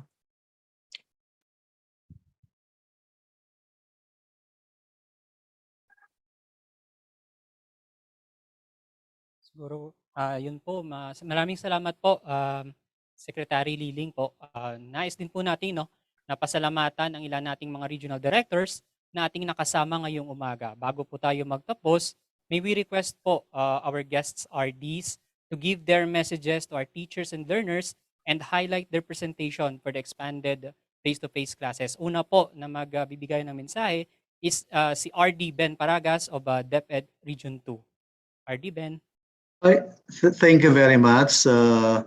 Firstly, I would like to greet our VELAB Secretary, Ma'am Leonor Magtolis Briones, and the other EduAKSYON members, our host region, Director Ram, our media partners, and our teachers and personnel joining us via the live streaming on Facebook. DepEd Region 2 sustains its commitment in the continuance of education amidst the pandemic.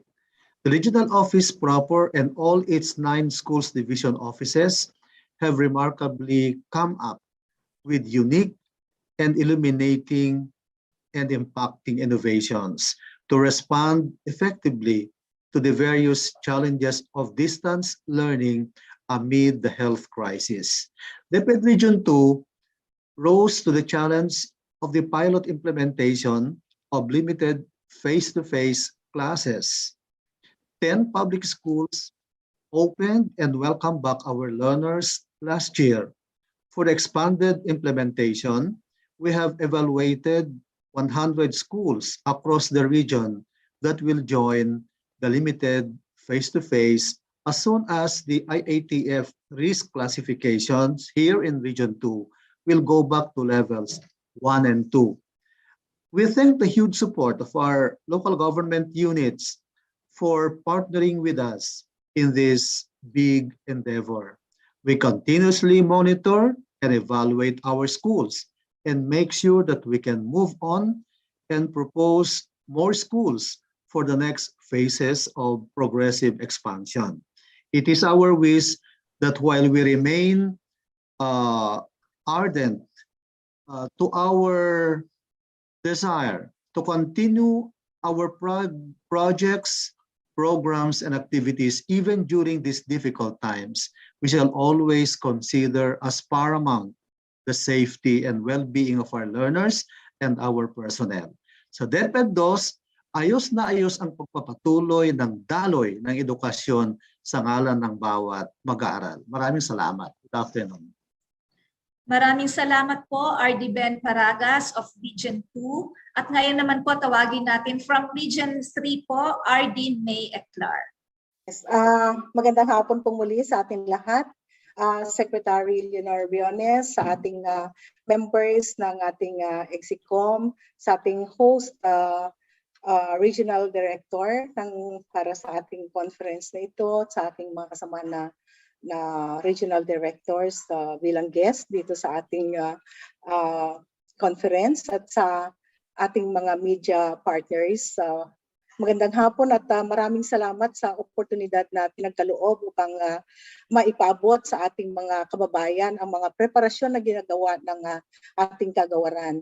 Dito sa atin sa Region 3, ang ating mga paaralan, lalo na yung ating kasama sa expanded limited face-to-face sa probinsya ng Bulacan, kasama ang ating 3 city divisions ay handa na upang buksan ang ating 109 schools sa February 21.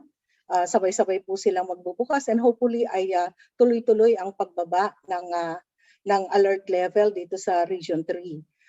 Sa ngayon ay nasa alert level 3 ang ating ibang probinsya, pero hindi yun sagabal upang ang ating mga schools division na superintendents, ang ating mga SDOs, ang ating LGUs ay mapigilan upang ihanda ang ating mga mag-aaral. So tuloy-tuloy ang ating pag-evaluate, pag-assess sa readiness ng ating mga paaralan dito sa Region 3. At patuloy din ang ating pagbibigay ng guidance and technical assistance upang ang aming target na March 30 ay maka 100% ang Region 3 schools, no, para maging handa anuman ang dumating na, kung dumating na yung pagkakataon na makapag-umpisa na sa ating limited face-to-face ay lahat ng ating mga paaralan ay handa na. No? So nagpapasalamat kami sa ating mga LGUs dito sa Region 3 kasi kasama namin sila sa paghahanda ng ating mga paaralan. Sa ating mga school heads, sa ating mga guro, thank you so much sa pagsuporta sa mga programa ng ating kagawaran, sa maayos na paghahanda ninyo para sa ating mga mag-aaral. Muli, magandang hapon po at maraming salamat sa ating lahat. Maraming salamat po, RD May Eclar of DepEd Region 3. Ngayon po, pakinggan natin si RD Evelyn Petalbero ng DepEd Region 8. RD Evelyn.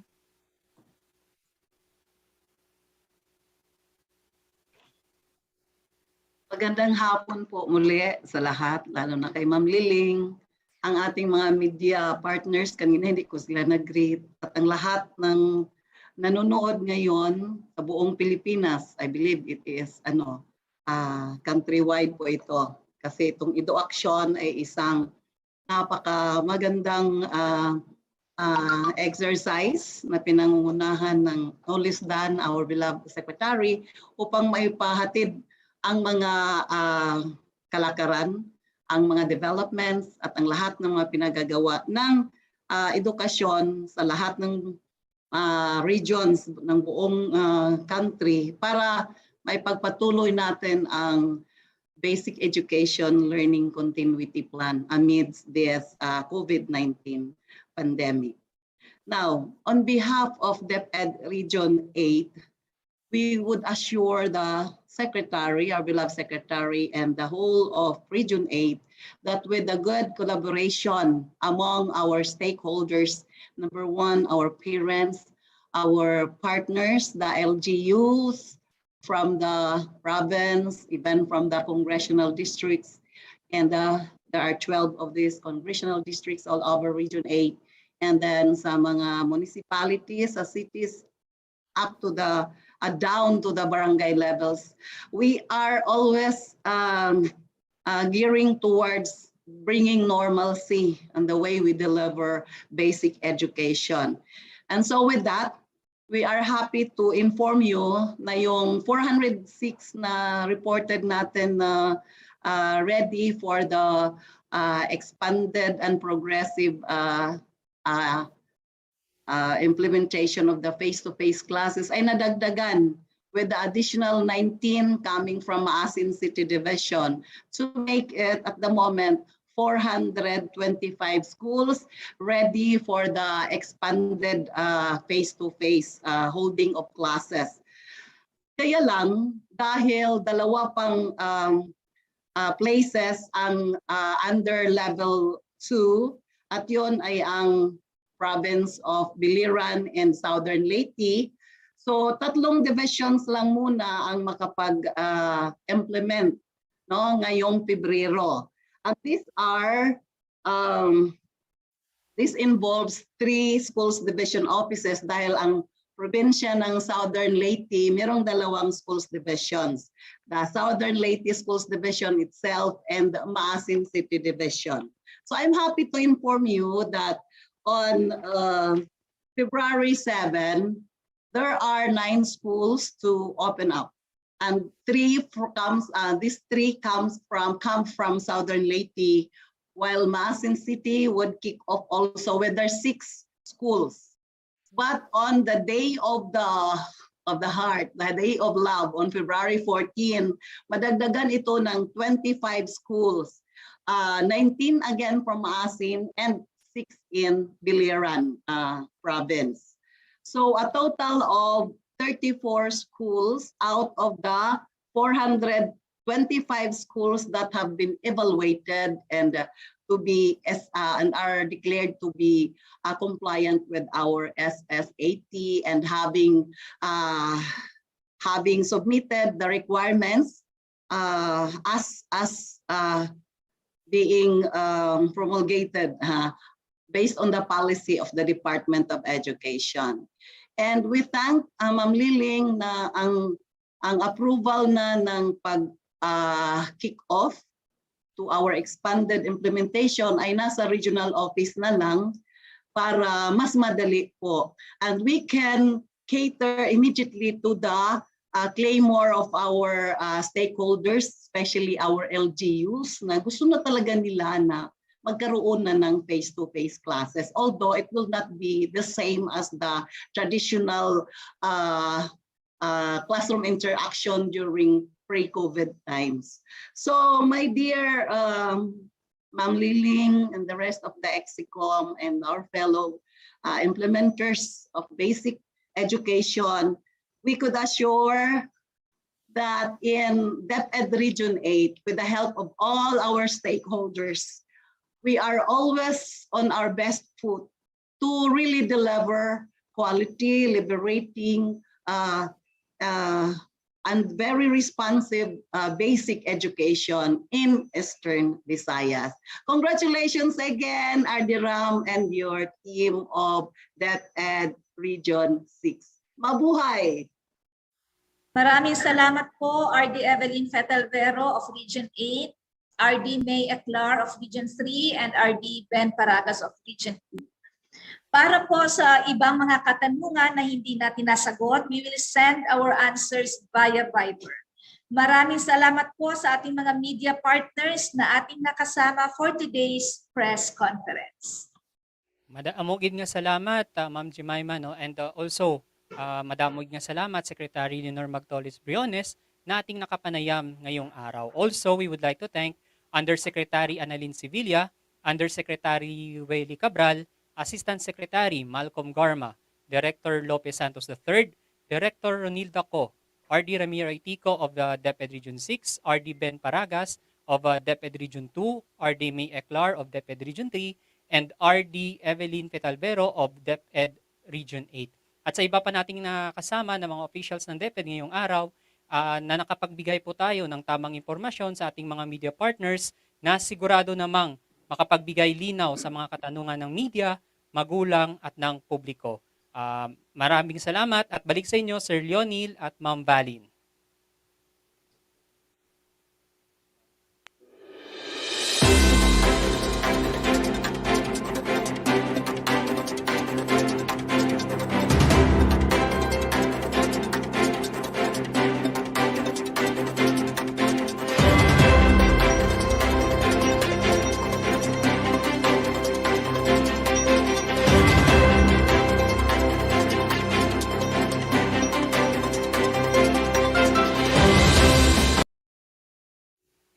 Maraming salamat Sir Hernani at Ma'am Jemima sa pagsisilbing moderators sa ating press conference. At taus-pusong pasasalamat rin sa ating ina na si Secretary Leonor Magtolis Briones at sa ating mga undersecretary and director.